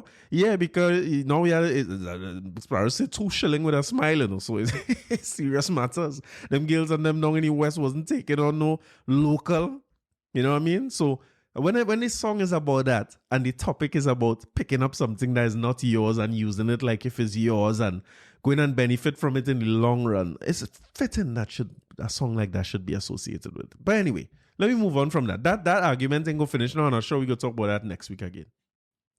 You know, it reminds me of Flower Gun getting a settlement recently for we don't run things. Things always go. Things don't run. We run things. Things don't run we. I can't remember who was the singer who he got it from. I think in Kelly Price. No, I'm probably wrong about that. But one of them white folks, and they took it and they had to take Sony to court. And he eventually got a large settlement. It was they were quoting loud millions. But I think it was they sued him for loud millions, but it was a settlement. So he seemed to be unable. I saw him on stage after that with Winford Williams, and he couldn't confirm any figure or anything, which indicates to me that it's probably an NDA. But it's just so many situations like these. So anyway, that's it for the rum talk. Let me talk about the Coca-Cola talk now. Real quick about Ronaldo and moving this Coca-Cola and Pogba and moving this Heineken. I tell you, Euros so boring that the only stories coming out of the Euros is about things that had nothing to do with football. So right back like Osaka to this press conference thing again. It looked like the press conference is the most exciting part of sports. Now I see why the French Open was going on so. So the story is, if you didn't see it, Christiano Ronaldo, one of the biggest players up till last week when he did that, one of the biggest players on the Euro stage, soon to be off the Euro stage, went to a press conference. They have a sponsor in Coca-Cola who is there, and he took the Coca-Colas and he put them to the side. And he's like, Coca-Cola, drink water. So I guess, he's a finely tuned athlete. They said a lot about his own health regime and the way he treats his own body and that kind of thing. So I understand where he's coming from in terms of the Coca-Cola, but it's so similar to what we were saying about Osaka and the media the sports people needing the media to promote their sports. If we could argue about that, what we can argue is that sponsors directly putting money into the sport. And I know what it is in marketing myself to be in situations where you sponsor a team and then it's difficult to get the visibility you want to get for the brand that you're representing. Like at one time I was we were doing some work for Sony Electronics. And listen, it's one of the more difficult things I ever had to do because they were doing sponsorship for, if you remember when we had a local World Cup here, a local women's World Cup. There was also a local men's World Cup, not senior teams, of course. And then our local qualifying campaign. Our company had managed the sponsorship for TTFF at the time for them things. And boy, listen, that is stories because we are agency, a marketing agency, right? We're working for a percentage of whatever the sponsorship is. So of course, it's in my best interest to encourage people to make sponsorship. So I go on these fellas meeting and we talk and we this and we that and we're trying to get them to move from their sponsorship of the senior team World Cup to move into some kind of sponsorship in CONCACAF, or particularly the Soca Warriors who had just come off of a qualifying campaign of qualifying for the World Cup and playing in a World Cup for the first time. That would be 06, right? So I gonna meet these fellas, boy. These fellas representing Sony for the region, and meet them in Puerto Rico, and they're from Puerto Rico. Meet them in Trinidad here. And listen, it's one of the colder meetings. Me and my father go on the meetings. One of the, some meetings just hard to get moving. Like it's not it just ain't flowing. And I'm feeling like we talking and selling ourselves, and we're being ignored because we in Marriott's what is called their lobby. And we trying to sell this thing, but in them days we fresh out there. We now come out as a company and things, so we looking for it. And them men ain't taking me on, but one man only getting up and walking off and coming back and he on the phone, and them men so distracted. And these is decision makers we in this meeting with, right? But they just take that meeting with us because we pestering them. And they flying out the country the next day. So them men ain't really studying. They squeeze we in at the end of the schedule so that they could say it's done so we could stop calling. So when the meeting wrapping up now, and when all the formal talk about the thing and sponsorship, and we could negotiate it on your behalf and all them nice things and things, it get a little easier at that point because now they realize, all right, all they get to pitch, all they have to pitch, they kind of give us a very, very soft no and say, well, all right, we already working with FIFA, so we might just do what we doing through CONCACAF or whatever, but we like what you all said and this and that. And while we making a little trippy talk now in the end, which we much better than meetings, me and my father, one of the same fellow who was getting up and walking off all the time, right? This man come one side and he's like, Corey, you know about an event called Bacchanal Wednesday? This isn't heart of Carnival. This is Carnival Wednesday, the Wednesday before Carnival. He's like, you know about Bacchanal Wednesday? I was like, you know about Bacchanal Wednesday? You asking me about Bacchanal Wednesday? I said, well, you know about Bacchanal Wednesday? This man from Puerto Rico. He's like, well, no, we needed to go to the event and we were looking for some tickets, but tickets really hard to get. And well, here now, that's my opening there, no. I can't remember what I do, but I get Bacchanal Road tickets for all them men and the entourage. You know what I mean? When you're traveling, sometimes you have a little, sometimes you have a little girl from Point Cumana too, you know what I mean? So I organized one. I was like, nah, fellas, don't worry about it. I will organize it and we will go down. Because that is my way. I get the meeting extended the one time. They can't leave me now. So we organize something. I tell them, man, well, here what? Meet me down by the venue. My father in that. He pull out of that one time. I said, boy, don't worry. I go get the deal seal. I go in up in that. And I would have probably gone anyway. Me and my boy Pablo would have probably hit that fet. So I gone down. And of course, in my mind, these fellas is the decision makers in the company. Yes? So I say, well, I will get some VIP tickets. We will go up and this and that. And boy, I carried them men in VIP. Them time VIP in Bacchanal Wednesday was down like Boeing Marine. And the VIP was on an elevated thing. You know, they started doing VIP in fets. Kind of like at the same level of the stage, but you're off to the side. I never liked that too much, but it gave me a chance to talk now. So I good to go. I was like, what? All them fellas and them fetting, but I staying close to the big man now, who would be the head man in the company. And we talking, and you know what I mean? Now I getting a chance to talk, and he's like, hey, Corey, you all seem like good guys. You all seem like you have it together. And then, boy, listen, the thing's starting to flow. I go on one that say, listen, here what? Nothing don't help thing to flow like rum and Coca-Cola. You know what Christiano talking about? So I get a couple bottle of rum, some chaser and thing, and I bring that there. I say, fellas, listen, thing is VIP, we could drink. Everybody started drink heavy and thing, man. The more he drinks, the more he say, Corey, you're a good guy. When he end up, a little saucy, you know what I mean? A little, he powder a little bit, you know what I mean? By that point in time, that man come and tell me like all the barriers break down. He said, Corey, why we up here? Why we not down there? The man want to go down in the crowd. It's like, you want to go down there? It's like, let's roll. But we going down there. Them men get loose here now. Like Lego beasts. Fat and Calypso. I mean, we playing with these things and we want to protect things and things. But it don't matter what culture you're from, you know. And I have stories like that too, you know. Just like how Bacchanal Wednesday make me get a contract. One day on a podcast, remind me to tell you about how Iowa George make we get a contract too. But we going down with fat and thing. Now these men, they got a little overpowdered. To the point where I think the big man fall down with you muddy and all kind of thing. But me ain't getting no horrors. I pack up them fellas in my car. The man apologized 1,000 times for muddying up there. He's like, boy, don't study that. It's a fat. That's what we do with fat. I carried that men back in Marriott. And when we reach back in Marriott, this must be about 3:40 in the morning, them fellas fly to 6 o'clock. Without being able to even stand up straight, that man make a lean and a drift. He said, Corey, we give you the contract, man. You're a good guy. You give you the contract. We make you manager. We work with soccer warriors. And the rest was history.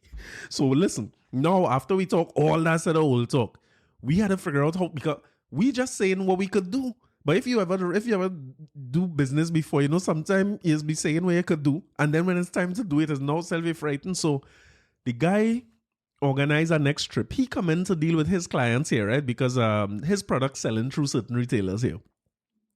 But in that trip, he expecting, well, a next version of Bacchanal Wednesday, which outside of Carnival, people doesn't realize sometimes how Trinidad, for that little amped period of Carnival, that is it, you know. It don't get like that during the rest of the year, but he expecting some kind of vibes, which, I mean, we gonna make it happen.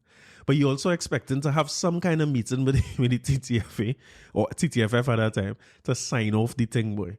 And here now, I call in that place and trying to get somebody who we could meet with the man with, and saying, listen, we have somebody here who wants to put up financial sponsorship behind Soca Warriors and back the campaign. International brand. We putting it in, we saying, hey, this, that, we represent. You know, every day I call in that place and leaving messages, this and that. They don't tell me how to talk to this one and that one, and well, this one had to call back. And boy, we can't get this meeting at all, boy. I say, but what the hell is this? These men and them will go back. And I will lose my opportunity. Remember, I looking for the percentage on the deal. And I also want to see it come true as a genuine Warriors fan. I want to see the thing seal up. So, boy, you see all the stories people tell about how Jack Warner don't sleep. Well, I get a call the morning, in the wee hours of the morning. And the call is, Mr. Shepherd, this is Mr. Jack Warner. But I say, all right, okay. Bye. He's like, no, this is Mr. Jack Warner. I understand you're trying to get a meeting for saying the sponsorship. If you can you make it there at 7? I say, what the hell is this man? I now calling this man in Hilltop to get our man to wake up to go to the meeting. Because this is it, you know. If we go to that meeting, that deal getting signed. And we need that percentage. So, boy, I call that man in. And so, I mean, it's in the hotel room. Nobody ain't taking no call 4 in the morning, 5 in the morning. That man is vexed. And plus, he must have a little point, Kumana. You never know.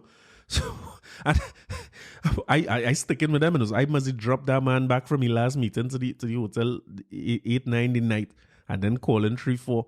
Eventually, I had to go and get somebody by the front. I had to go Hilton now early, dressed for the meeting already, and get somebody to call that man. That man was real upset. But that man say, wake me up this hour to take me to a meeting. Who takes a meeting? But boy, that man was mad. But when we go on, I say, listen, boss, if we had to get this done, we had to get this done now. Because I behind this and I'm trying to talk to this one. I say, but the man who we talking to now is the president. I say, when he say it going. He say, all right, he come. That man we went to that meeting for 7. No, the impressive thing is when he reached in the waiting room in that man building, and he started to see keys to Atlanta, and pictures with Jack Warner and Obama and this one and that. And listen, the thing littering the whole place. That man says he's a very important guy. No, it couldn't be Obama then. That's real long ago. Whoever, world leaders then. So that man says he's a very important guy. It's like, yeah, this is the guy. And listen, that deal signed that morning in that meeting. Because them just going through what we need, what we had to get. So they're going through exactly what we need from the sponsorship. Whether it's the brand name and the jersey, perimeter boards for the field, thing in the press conference, thing for after the games. There was to do a lounge where we could display Sony equipment for VIPs. We had a VIP section in the thing, 25 tickets for all the games, 10 VIP passes for all the games, parking passes, the full works. And the dollar value being attached to all them thing here now. And that man going through them thing. And that man is just like, yes. And I only say 10%. I just and that thing seal up in that meeting. We must leave there about 9 o'clock. And by 5 o'clock the afternoon, we had a rush now to put together a press conference to announce this thing about the sponsorship of the Soca Warriors at that point in time. So that's a real long story to tell you that, you see, when you put the Coca-Cola and thing on top there, you're mashing up my little 10% as the agency. You're mashing up my money when you just slide away the 2 Coke bottles and say, and you know what ironic about it? The people from Coke came out and say, well, listen, what they're saying that sugar and this and that, but listen, we have sugar-free versions and things that's always used for sports sponsorships and those types of things. So, but Ronaldo wasn't having it. So he moved it from in front of him, somebody 10 or 20% get touch. And then Pogba come and do the same thing and say, you know, Pogba, they say Muslim and he Heineken in front of him. So Coca-Cola share price went down, right? That was documented. The overall cap fall by about $4 billion or some ridiculous amount of money, because that is the power of celebrity. And you see the power of celebrity work in the opposite direction for Heineken. Because Pogba come and move the Heineken out of the thing, and Heineken share price went up. Because Heineken come out and say, well, hey, this is a non-alcoholic thing, we don't use alcohol to sponsor sports again. So nobody didn't know Heineken had a non-alcoholic version, so that meant share price went up now because Pogba was able to show, he spotlight the Heineken. So I'm just saying, from the agency standpoint, we need a little more Pogbas so my money could come true rather than Ronaldo's. But it shows you the power of the celebrity endorsement thing. I know it's a long story, yeah? But it goes back to the same thing I'm talking about with Michael B. Jordan and owning the damn things that we have.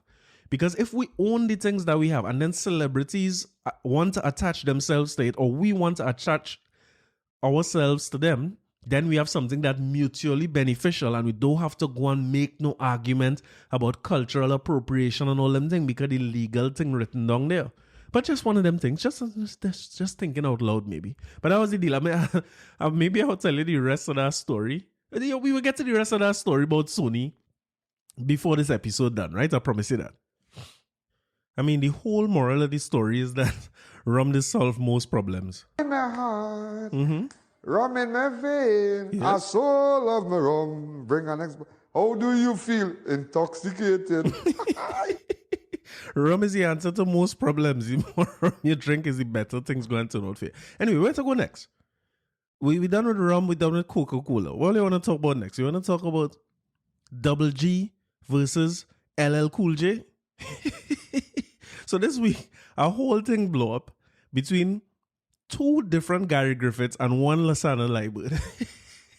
It seemed to have been non-stop. Like there was no end to it. So Gary went on a press conference and take 20 minutes out of the police force press conference. We talked about this last week, right? To say Lasana fighting on his son in a nutshell. And then Lasana come out and say, well, the source for all the information about his son all along has been Gary Griffith, and as a journalist, I outed my source. And I'm putting it out there that you is who tell me all this and was telling me what happened to the team and all these things. So the question still remains. Be two of them go fight their own fight. And I not getting involved in that. Because I don't know if my life could stand the scrutiny of a Gary Griffith visit. You understand what I'm saying? So better I stay away from these fellas and let two of them fight out their battle. And one thing about both of them too, Lasana writes some article there for this man. Like, he didn't miss a word in the article. Another man write out some article they had to read to get to the bottom of the article. But lots of things he say in the article kind of scary. And in the several articles against Gary, and them kind of scary.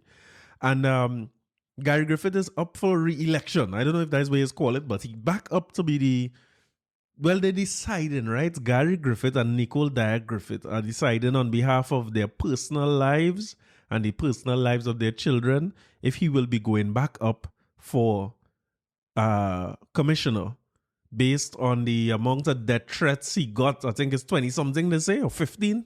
Some large amount of death threats he's been getting as commissioner. Which not deterring him, but his family thing, and especially because it's getting in the way of his son's career. Yeah, and the son career is a is a tricky one, you know what I mean? Is a Decepticon. Nobody seems to be able to tell. And the more I listen to Lasana and them talk or read what they say, them fellas understand the footballer. Like one of the things that's impressed me when they do interviews on their Bernie and Barty podcast is that they remember the names of players and situations and things from 10, 15 years ago, sometimes even before I was born, like football from the 70s, when you hear about us trying to qualify against Haiti and them types of things. Them remember them things off the bat. Them living, Birdie and Barney, living football and they understand it. So when them fellas and them saying, or somebody like Lasana, who in the heart of sports journalism saying, well, I don't have anything to say about young Gary Griffith because I never really see the fella play. That says a lot. I don't know how they would miss something like that. You see, me, I only know national players when they reach the national team. But the experts, they're on top of it all the time. So they know men who in school league, they know who playing abroad, they know who playing in which different positions and stuff. You should go back and listen to their interview with Angus Eve, which would have been done just before Angus was given that national that national coaching job, and how in depth their knowledge is. And I guarantee you, sometimes I'm in a room with them while they're doing those podcasts, and they are not reading from any script. Them fellas talking about that from the top of their head, and I'm talking about Barney, Lasana, and Angus Eve. In that case, for that interview, them fellas talking from memory, like, because they live in it. So I understand where Gary's saying that people he had to consider the public life in terms of his son's chances and them kind of thing. But boy, a lot of things when you read them articles, them things not passing the smell test. And there was a real good interview between Rhoda Bharath and Lasana Liburd. I'm not going to attempt to speak to it. That's something I had to go and watch, because it gave me a lot of insight. Some of the professions that I find mysterious include psychology and psychiatrists and them things, and journalism. It's a bit of a mysterious thing to me what a journalist really is. And I'll tell you why, right? When you hear the way journalists talk about the story, with the kind of reverence they talk about the story, it's something that I have a hard time understanding. It's like, why, the story. I never could understand, and sources, and it's so important. It seemed like cagey. It seemed like just barbershop talk. But when Rhoda and Lasana sit down and talk to one another, being two very experienced and senior journalists who went through the process of working in big media houses, and both of them on their own now doing their own journalism in different forms and in different fields, it gave me a much better appreciation for how they approach putting together a story and how much responsibility they take for the things that they say. I want to go as far as to say maybe even more than somebody like the Commissioner of Police. That is a mind-blowing thing to me. If I would think it would be the other way around. I would think the Commissioner of Police would be one of the most careful people about the things that he says. Whereas you find that they have two journalists there who I might not agree with what both of them say all the time, but what I saw coming out of that interview was them paying a lot of respect for the work that they do and the art, the balance between the science and the art of what they produce in terms of an article and a story. And it was just interesting to see them go back and forth on it. And there was a certain amount of humility that went into it. Like, for those of us who read a lot of sports, right? Gary Griffith said something that I used to find was true. So when he said Gary Griffith, Lasana and them must be looking for the negative in everything. And I remember reading Wired 868 at one point, and my sentiment used to be like, dude, everything had to be so negative. No matter what it is we're talking about, is a heaviness behind the thing. So even if we win, there's a statement that, hey, listen, the team performance was poor, this was that. They always had a tendency to point it out. Now, before I met him and listened to him, it's such a big difference reading the words on the page versus listening to what he's saying. Because you realize that his character is far from a negative person at all. He's just not that type of person. And he's very sarcastic and like to get kicks. And you know what I mean? So when I read it like that now, it comes across differently. When he writes articles, like you could hear some of the sarcasm. But what I will say is that them fellas genuinely care about the Trinidad football. So when I saw him and Rhoda Bharath sit through that, I found it to be a real impressive interview. And it was really two people who do their jobs at a very high level, so humble, talking to one another that they almost they kept showing the respect they have for each other in the questions that they asked and the way they asked the questions and conducted the whole interview. So that was a great one. I like to watch Rhoda Bharath on a whole. Rhoda Bharath is do that news source a couple times a week. It would be real good if I could follow two of them page and be a little more prepared when I come to talk about things. But me, I'm not a journalist. I think it's Monday, Wednesday, and Friday. But this weekend, she fire off a few because she do Lasana Friday. And then she had a Father's Day version on Father's Day to, I suppose, balance off what she did on Mother's. It wasn't Mother's Day, but she did some Mothers when it came to that Sion story about don't want to be with single mothers. So she balanced that off with some men. So nice to hear from some. Hey, you relax. Everybody relax here. What's going wrong here? Yeah. It was nice to hear a balance, just to see some men and to see her father come on as well, which was a nice thing to see her father and daughter talking in the way they did. But she also had a show on Saturday, which I find was real. I enjoy it.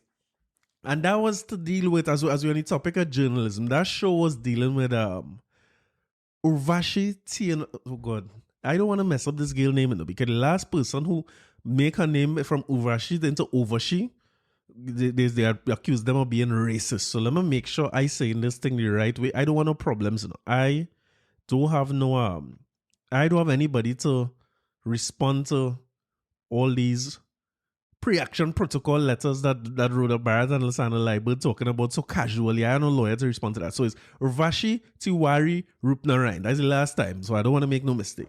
But she was talking about her approach to journalism and the way she basically she basically is not showing the type of respect for journalism that they both were talking about. And she was going through a series of different interviews and breaking down the issues she has with Urvashi and showing us it from the standpoint of a journalist. So that's again something I appreciated a lot, and it helped demystify for me a lot what journalism is about. And the reason I'm bringing up this is because there was one particular interview that she did a breakdown on. I am pretty sure that Rhoda saves all her lives on her Facebook page. So if you look for news source, you will see the one that is about Urvashi.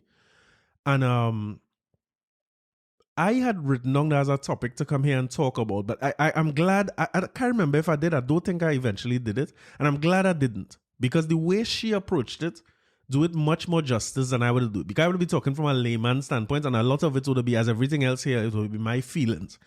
But the interview was outside of the Cora Medical Facility. And she was trying to, that was one of the heights of when the numbers just started to increase. And it was at the cusp of looking at a collapse of the medical system, or collapse of the healthcare system that we were talking about, or overwhelming, let me say that, overwhelming of the healthcare system. The mood of the country at that point in time was real tentative and fearful to an extent. People were worried that the numbers starting to escalate higher than we had ever seen it before. And if you could remember it, the report opened by saying how many ambulances are pulling up to the Cora facility. I'll never forget that, because I remember listening to that, and it never sit right with me. I was listening to it and I said, but something not right here, because she went on to, she started to talk about how bad a job the people were doing with healthcare, and that people basically dying and heading there to die, and they're not getting the best of care. And she was saying that, so I waited to hear, well, if they're talking to patients, well, I guess you could never talk to patients, because, I mean, you can't get close to a COVID patient, obviously. And they did one interview with a lady. And I remember coming away from that thinking, but all you asked the lady about how she was treated. The woman was basically saying they could have treated her better and things, but she was talking about herself because she went to carry things there for relatives. The woman never said that they ill-treating the patient or who she went there to carry this stuff for. So I find it was, from my layman standpoint, right? The first thing came out to me, but this real disingenuous. Why would you say that? If you're saying that on the person, why didn't play the part where the person said that? And I also find it strange that they were talking about how many ambulances coming and going, but you really just see one ambulance driving in. You only see one person who came to drop off thing, but they were saying that like people, like they had several people there, but only one person talk on the condition of anonymity. But I was glad that she went through that and broke down all the reasons why it was irresponsible, like piece by piece. She did them YouTubers do reaction videos. She did something like that. I was glad she did it. And that was so long ago. Sorry to bring up something so older, but I just remember how uncomfortable the whole report came across to me as a layperson who, depending on the news for information, and mostly, I just depended on the news to come here and get some kicks, to be honest. I just watching news to see why I could come and make some rap about and talk something to entertain. But it went a step further when somebody this week came out and made a post saying that, hey, Urvashi, here what's going on. I've been telling my mother about this vaccine and trying to talk to her and encourage her to take the vaccine. And she was listening to you. Because she keeps saying the lady on the TV said the vaccine, somebody take the vaccine and they die. He said, well, and she went on to say, well, my mother died from COVID. And she was listening to you, so be more responsible with your journalism. I found that the person who posed that, they were very, very measured in the language that they use and what they said. And I was eager to see what Urvashi's response would have been. She seems to have taken on the role of she says she's asking the hard questions, right? And she's not afraid to embarrass herself because she is she there for the people, and she, you know what I mean, she's a martyr.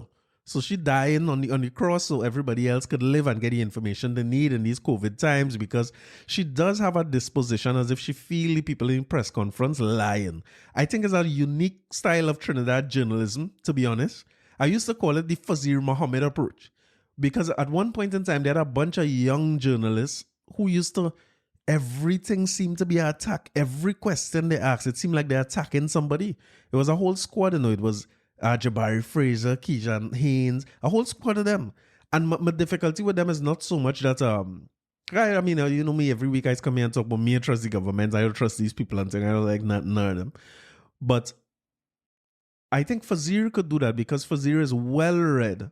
Fazir is life prepared. You know, some people who live so much of life and see so much and have so much experiences and memory and that kind of thing that they hard to catch off guard. He's one of those types of people. So when he does that, he's getting somewhere and he could back it up. But I felt like some of these young journalists talking to senior people in senior positions who have way more experience than them, and the way they ask questions, and so Rhoda called it inserting yourself into the story. I was glad that she said that to him because I would have never come up with that. I was glad that she, you know, it's a piece of education for me. And a lot of times it comes across that way. Like, if what we getting here, we getting what actually happened, or we getting your opinion of it. And I cool with getting people's opinion of it, but I think you had to say is your opinion. If it's a podcast and a talk show like this, just come out and tell people, hey, this is my opinion about it. I don't believe the government. I don't trust them. I feel them people lie.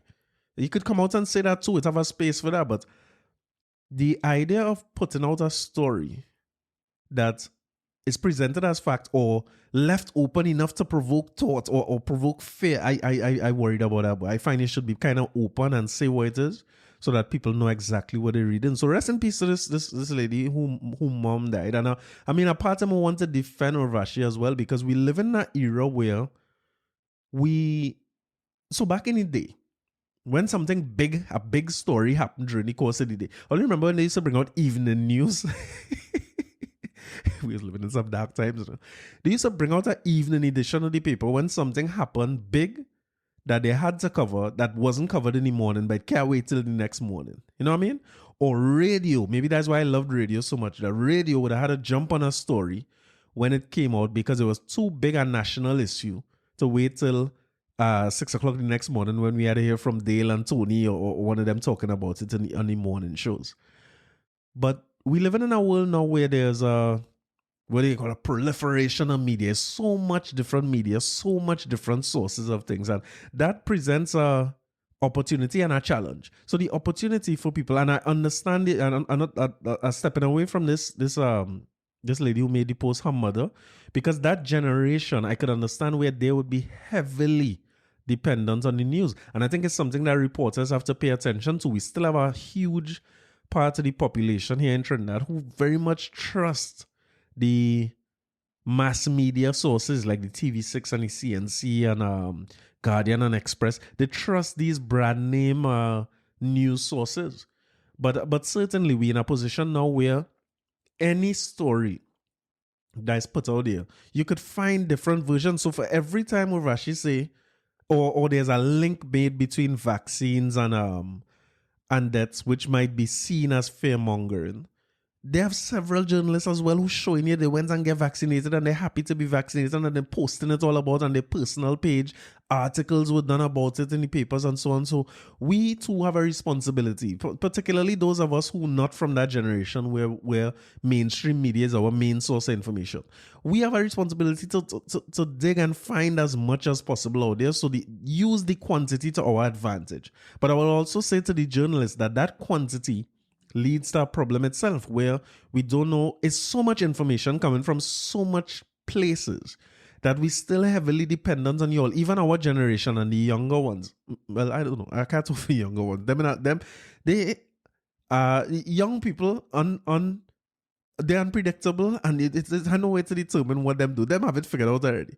But certainly for us, we still dependent on you to a large extent to help us distill what is out there and make sense of all the different things that we're doing. Because what we could do is read plenty little blurbs in WhatsApp group and Facebook and articles from all over the place, but we're not as good at verifying sources or making sure that they check off or things like that I was hearing Lasana and Rhoda talk about. So it's to keep in mind, I mean, making Urvashi guilty for what happened with that woman's mom, that is unfortunate. But I think that the journalists themselves, we had to get back to the point where we understand that even though we're getting information from all about and very, very fast and stuff, understand that we're willing to wait a little longer on your story and your take on it. Because we still believe that you could do the research, verify sources, not put misinformation out there deliberately or otherwise. And really represent us in a way where we could still have some trusted sources, even though we're going to read from multiple sources to get the points across. So I know I reached quite there, like that was a long that was a long version of what I planned to say on that, but that's that. All right, before we get out of here, there's an article in the Newsday by Julian Neves that I wanted to touch on. I like this kind of entrepreneurship and this kind of spirit. And it's so much in tune with what we're talking about here already that I had to bring it up. Where let me read direct from the Newsday, right? In this time of lockdown and limited recreational activities, some people have been finding entertainment in board games. And board game creator Christopher Naranjit is hoping people add this new game, buying scrap iron, old battery buying, to their game collection. I had to get that around the applause out the gate. Salute to Christopher Naranjit.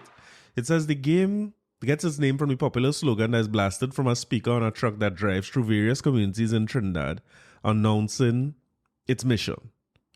Naranjit, 31, and principal and parenting consultant at Zenith. This reading is getting more and more difficult every week. 31 years old and principal and consultant at Zenith Preparatory Learning Center, told Newsday buying scrap iron was his attempt at making a simple, affordable game. It plays 1 up to 6 players. It could be as short as 5 minutes long. It's designed to play as many times in a row like all fours. He said he has played the game with 8-year-olds, but is most likely going to be played between people of 20 and 35. It just shows you that wherever inspiration coming from, the reality is that you could find entrepreneurship and find business out of that. So I'm hoping that buying scrap iron, old battery buying, going to get as popular as Monopoly. And I know, just reading that, I know it's well protected and well taken care of, so that when the game starts to expand, we don't have somebody just rolling in and naming it a buying scrap iron and old battery buying rum. I mean, it does ask the question, like, who originally came up with that buying scrap iron? I hope, Christopher, that you have your rights. You paid your rights and your dues to the people who actually came up with the slogan, and you're doing this the right way. But either way, it's a real positive piece of news that is coming out. And when you listen to how popular that buying scrap iron, old battery buying, you know, it reminds me of Calypso. I promise you a Lord Melody before we get out of here, so I had to get a Lord Melody.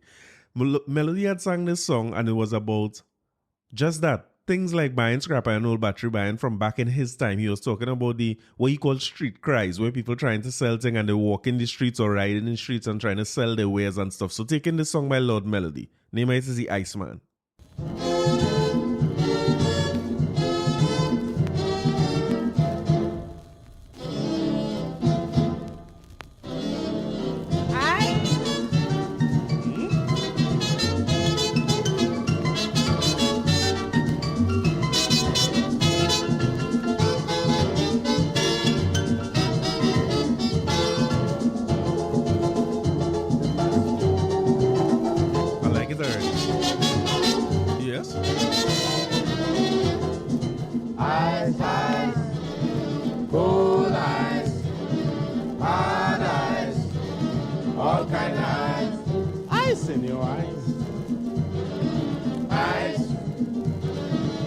Street cry in this city rarely does amuse me. Yes, man. Street cry in this city rarely does amuse me.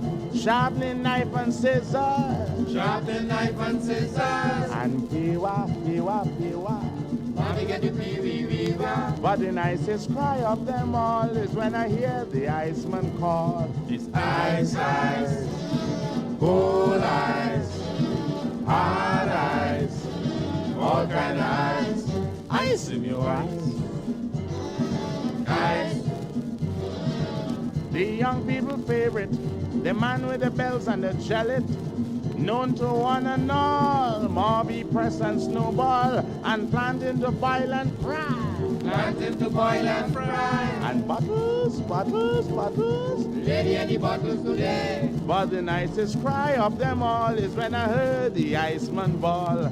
Ice, ice, cold ice, hard ice, all kind of ice.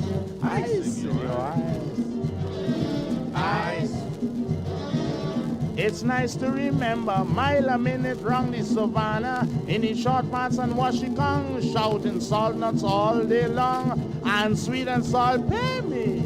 Sweet and salt, baby. And poisson, fresh fish. Now you get your nice fresh fish. I don't care when nobody say, Iceman have the best laugh way. Ice, ice, cold ice, hard ice, all kind of ice. Ice in your eyes. Ice. So yeah, listen. Salute to Christopher Naranjit again. You know what I mean? So you see how the thing is. It full circle. We talk about them things in Calypso since back in the day. Like Rose said, them things documented. So I like the idea of turning it into a game. And let me see if I get my hand on one of them games. We home here. We don't even play much board games again. Like Monopoly used to be a big thing in we household. Scrabble was a big thing, but I can't tell you when last we play a board game. I have a fella here who don't like to lose at all, you know. So play some Ludo with him the other day and his problems. But again, it just goes to show you how if we creative, the entrepreneurship could come out of anywhere, and we might take for granted. Look, Melody, take what the Iceman used to say. He called about Iceman, man who used to sell fish, man who selling pay me. Everybody, you know, they take that and you make your creation into something. And that is what Akila, that's why I gain the most from talking to Akila and understanding her perspective and her take on it. Is really that she's trying to say, hey, when you're coming up with something, don't take it for granted. There's a lot of intellectual property that is built into our creations and our creativity. And it makes sense to create, work on it up front so that it's protected. And she kept telling me that she has this line that she says, well, boy, what you want to do? You want to spend a little bit of money to protect what you have now? Or you want to spend money later down the road to rebrand when you find out that you're using something that is not protectable or somebody else pick it up and go on with it? You know what I mean? So it's a small price to pay to really secure the future. We fight in the battles now where there's true activism. And as I talk about activism, I see that the international media starting to pick up this. While I recording here, the international media, I saw it on BuzzFeed, starting to pick up this thing where Michael B. Jordan under some pressure. And once it started to reach international media, he's going to have to put out some kind of statement and respond to it. As I say, we might get some platitudes and some PR, but at least he more than likely he's going to have to acknowledge what this is and speak to it, even if they don't pull back production. I doubt they will pull back production and change brand name and all that kind of thing now, if they already got the clearance for it, as Akila had suggested. It seems to be in advanced stages, but the recognition is there. But, you know, let me be a little more proactive with what we have. All right, I was going to talk about, I find I here too long. I was going to talk about Will Smith and how disrespectful Jada is to be publishing poem. If she ain't pretty mandatory enough already, you're publishing poem or about Tupac right here, how much ever years ago and thing. But we're going to leave that alone. I just want to talk about a guy here who I know as a university lecturer from undergrad and postgrad. And a lot of people, like a lot of the comments are seeing about it, it's clear that many people know this guy. And many people were lectured by this guy. So it's a strange one to see him involved in this. So let me read it. I don't want to ad-lib this thing. AZP News, who surprisingly has broken a story. I've never seen AZP News come out with a story first yet. It's the first time we're mentioning them on this podcast outside of the press conferences. But they said, police have arrested a University of the West Indies open campus lecturer for shooting at his common law wife at their home in Tunapuna on Saturday. A police report noted that the 52-year-old man, who's also an unsuccessful UNC candidate in 2015 general elections, had a dispute with his 42-year-old common-law wife of 7 years during the period of the curfew on Saturday. See this lockdown? Look at how lockdown are people doing. I mean, come on. So it seems as though, and since having reported that, all the other media houses pick it up. And by the time we get to today, that was over the course of the weekend, right? Saturday, of course. But by the time we get to the weekend, by the time I'm recording this now, a new release has come out. Tunapuna man, this is Wayne Munroe again, charged with 7 offenses. 53-year-old man granted cash bail in the sum of $15,000 when he appeared virtually before magistrate Indra Ramu Haynes at the Arima Magistrates Court today. That would have been Monday. The man was also instructed by the magistrate to vacate the premises at Fairley Street, Tunapuna. I guess that's where he lives and that's where the incident happened. Refrain from communicating with the virtual complainant and stay 100 meters away from the complainant and her children, and report to the Tunapuna police station every Wednesday between 6 a.m. and 6 p.m. So, there's the charges again. Possession of a firearm to endanger life. Possession of ammunition to endanger life. 3 counts of shooting with intent to do grievous bodily harm. And 2 counts of exposing a child to danger. So, God, I mean, what was it about Munroe, boy? Munroe was one of the best lecturers I ever had. He makes the classroom environment a very jovial and light one. And he teaching what I feel is heavy topics, complicated subjects for me. Things like quantitative methods and did he do managerial econ too? I might be mistaken about that. But I know he did QM for sure. And another course that sung in like that sung in hard like that too. But the way he used to put class across, like he used to give you real world examples and tell little funny stories. I remember one time we was doing the different types of distribution, when it's normal distribution or skewed to the left or skewed to the right. When last I heard him say, I remember Munroe telling a story about a woman he checking. Well, maybe, you know what I mean? He had a little woman singing him a long time. But he's telling a little story about it and he's telling you where, because it's a normal distribution, he had to do a 2-tail test. And that man had a whole story about some girl was holding him and he went and he followed the girl and he went and when he looked in the bush, the girl was with the next girl. He thought it was a man, so he realized she's swinging both ways. So that's how we remember that it's a 2-tail test. She's a 2-tail, you know what I mean? But I mean, when you look back at that, how he was following the woman and think maybe that was early signs. But I mean, in all seriousness, he never gave the impression of being somebody who could be violent or anything like that. Munroe so jovial. I do remember, to be fair, that when we was on campus, he had little, I mean, by his lecturer and students and thing at that age, everybody big. But he used to track you give something, you know what I mean? He was known for that. But it's a real sad thing to hear, and especially because, you know, children involved. I mean, taking a firearm, you're done shooting at a woman. It was bad, and they say he shoot in the direction of the woman. The initial article gave me the impression that like he wasn't trying to shoot her, but it's real irresponsible. It's just a sad story all wrong, boys. So I mean, it's prayers to them, the family. That's a lot for a mother and children to deal with, and Munroe, that you had to get yourself together and you had to face your time, wherever they deal with you. And I do find it's kind of strange, like a $15,000 cash bail. No, I understand bail to be, you have to pay 10% of whatever they put. So if you say 100,000 bail, you really only put in 10%. So I don't know if when they say 15,000 cash bail, that means all you have to put up is 15,000 or you just have to put 10% of that. I hope not. But it seems like a real low amount of bail for the type of thing they did. Yes, I guess nobody gets hit on them kind of thing, but you can't be shooting at people. I mean, come on. They didn't say anything about illegal firearms, so it seems like he's a licensed firearm holder, but we must be holding licensed firearm holders to a higher account, no? Where you could just have a licensed firearm. The process for that is your wife, if it's his common law wife, she would have had a sign off for him to apply for that if she was wrong at the time when he was applying for it and all that. And maybe that's something we should start doing too, because if my wife signed saying I could get a FUL, I get the FUL, and then I remarry later on in life, that woman just had to deal with the fact that as a firearm holder, or she have some say over whether I could keep this or what happened in the household. And especially because knowing the person we're talking about, I just know him to be such a mellow and cool guy.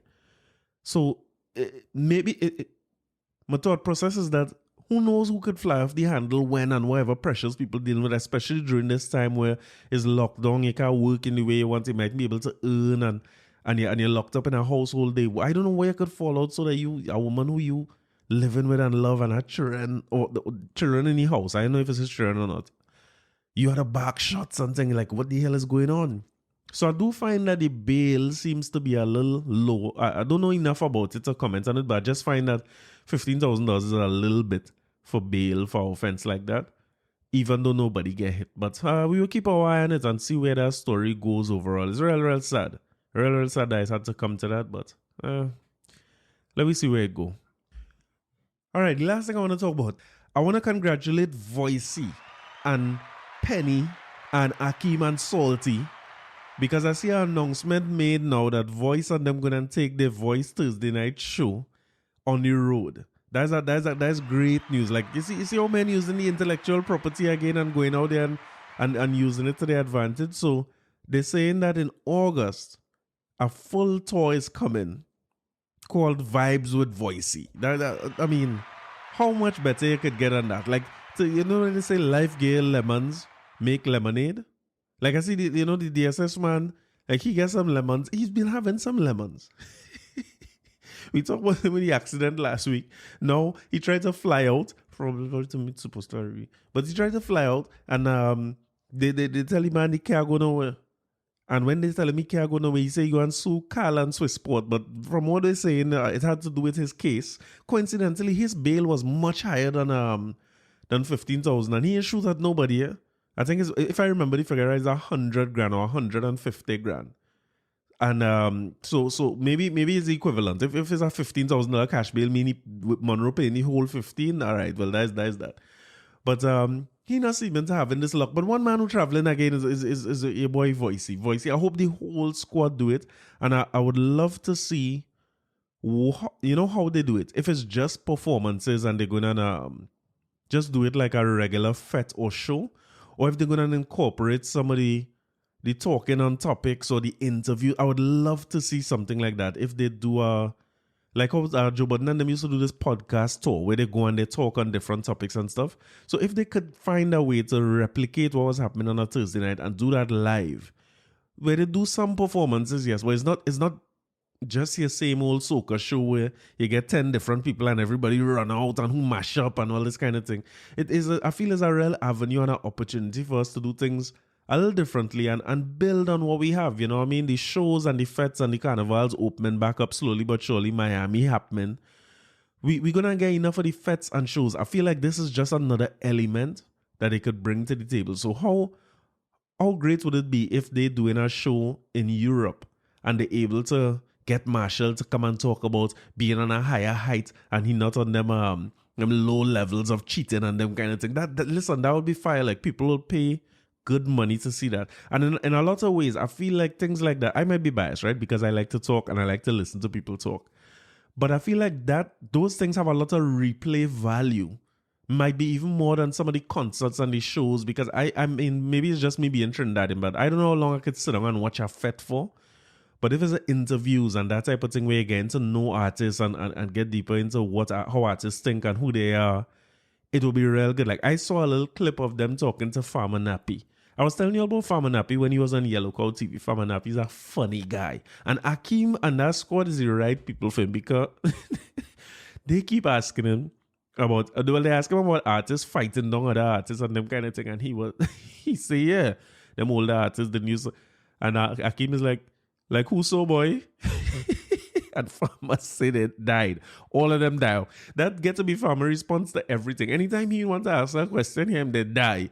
It was funny as hell. So, like, that's a real opportunity to do things like those. Go on tour. Expose us to new markets by just talking some of the stories behind these things. Like, when you hear somebody, what happened behind the scenes is so interesting to watch. Like, I got lost during this past week looking at the behind the scenes of a documentary about Chuck Berry. They say Chuck Berry was the creator of rock and roll, right? And a real old documentary they had done called Hail Hail Rock and Roll, if I remember right. But the behind the scenes way better for me than the actual show. because they were talking about Chuck Berry and him basically arguing with Keith Richards about getting chords right and playing the song right, and they put together an all-star band. Eric can come and play Etta James. It was amazing to see how they interact behind the scenes. So we don't really have a way of seeing much of that with our own soca artists and our carnival artists. So maybe it's an opportunity to do things like that. But again, Voicey and them really turned something in the pandemic into something great. So I hope I see more of that from both him and Nadia Batson, they who do Yellow Cow TV. And I hope it's just more to come. All right, so let me have another song now. And we already play a melody in this episode, right? And I promise you, well, sometime we will go through melody and we will go through the issues with Melody and Harry Belafonte. When that come up, we're sure to have this IP thing to deal with again. So when that come up, we will talk about that. But I really just want to play my favorite Lord Melody song. There's a song that I learned a long, long time ago. And I learned this song when you used to stay up late to listen to I-95.5 and them on 105 when they playing them old hits. And you know what I mean? It was a song that everything about the song just catch me. Lord Melody wasn't he no big melodious singer to say he carry no set of notes and playing a big set of complicated music behind him. But he had a way of delivering songs and a unique voice. And this was one of the songs I fall in love with him. So I'll leave it all with this today. It's Lord Melody. The name of the song is Crazy Love. Right here. Crazy love. Crazy love. Crazy love.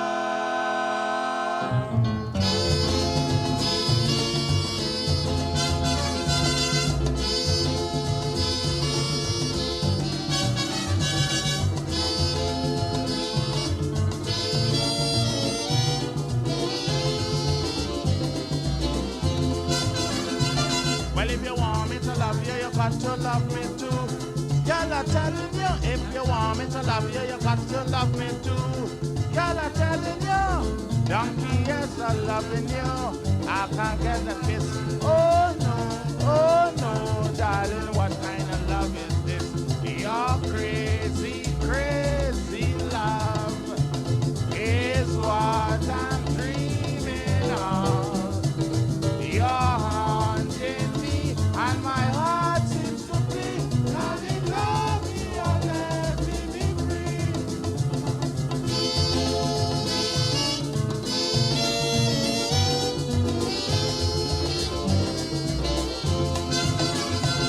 Anytime I ring you on the telephone, girl, you're never home, and you tell me your mother doesn't let you out of sight. Whether day or night, girl, you're playing with me, love. I'm a jealous man, don't try, no screw toys, trouble in the land. You're crazy, crazy, your crazy love is what I'm dreaming of.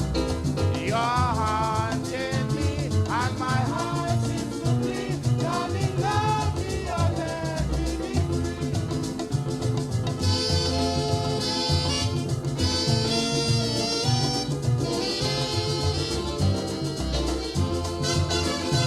You don't tell me your family don't like to see me face, but that's not the case. The important thing is that I love you sincerely. Do you love me? Living without loving you will be an unhappy life. Once more, I beg, darling, will you be my wife? Your crazy, crazy love is what I'm dreaming of. You're Haunting me, and my heart seems to flee. Darling, love me or let me be free. Listen, now that song don't have nothing to do. I now realize that the song is Crazy Love right after I talk about the thing with Munroe, right? That song had nothing to do with Munroe in this situation.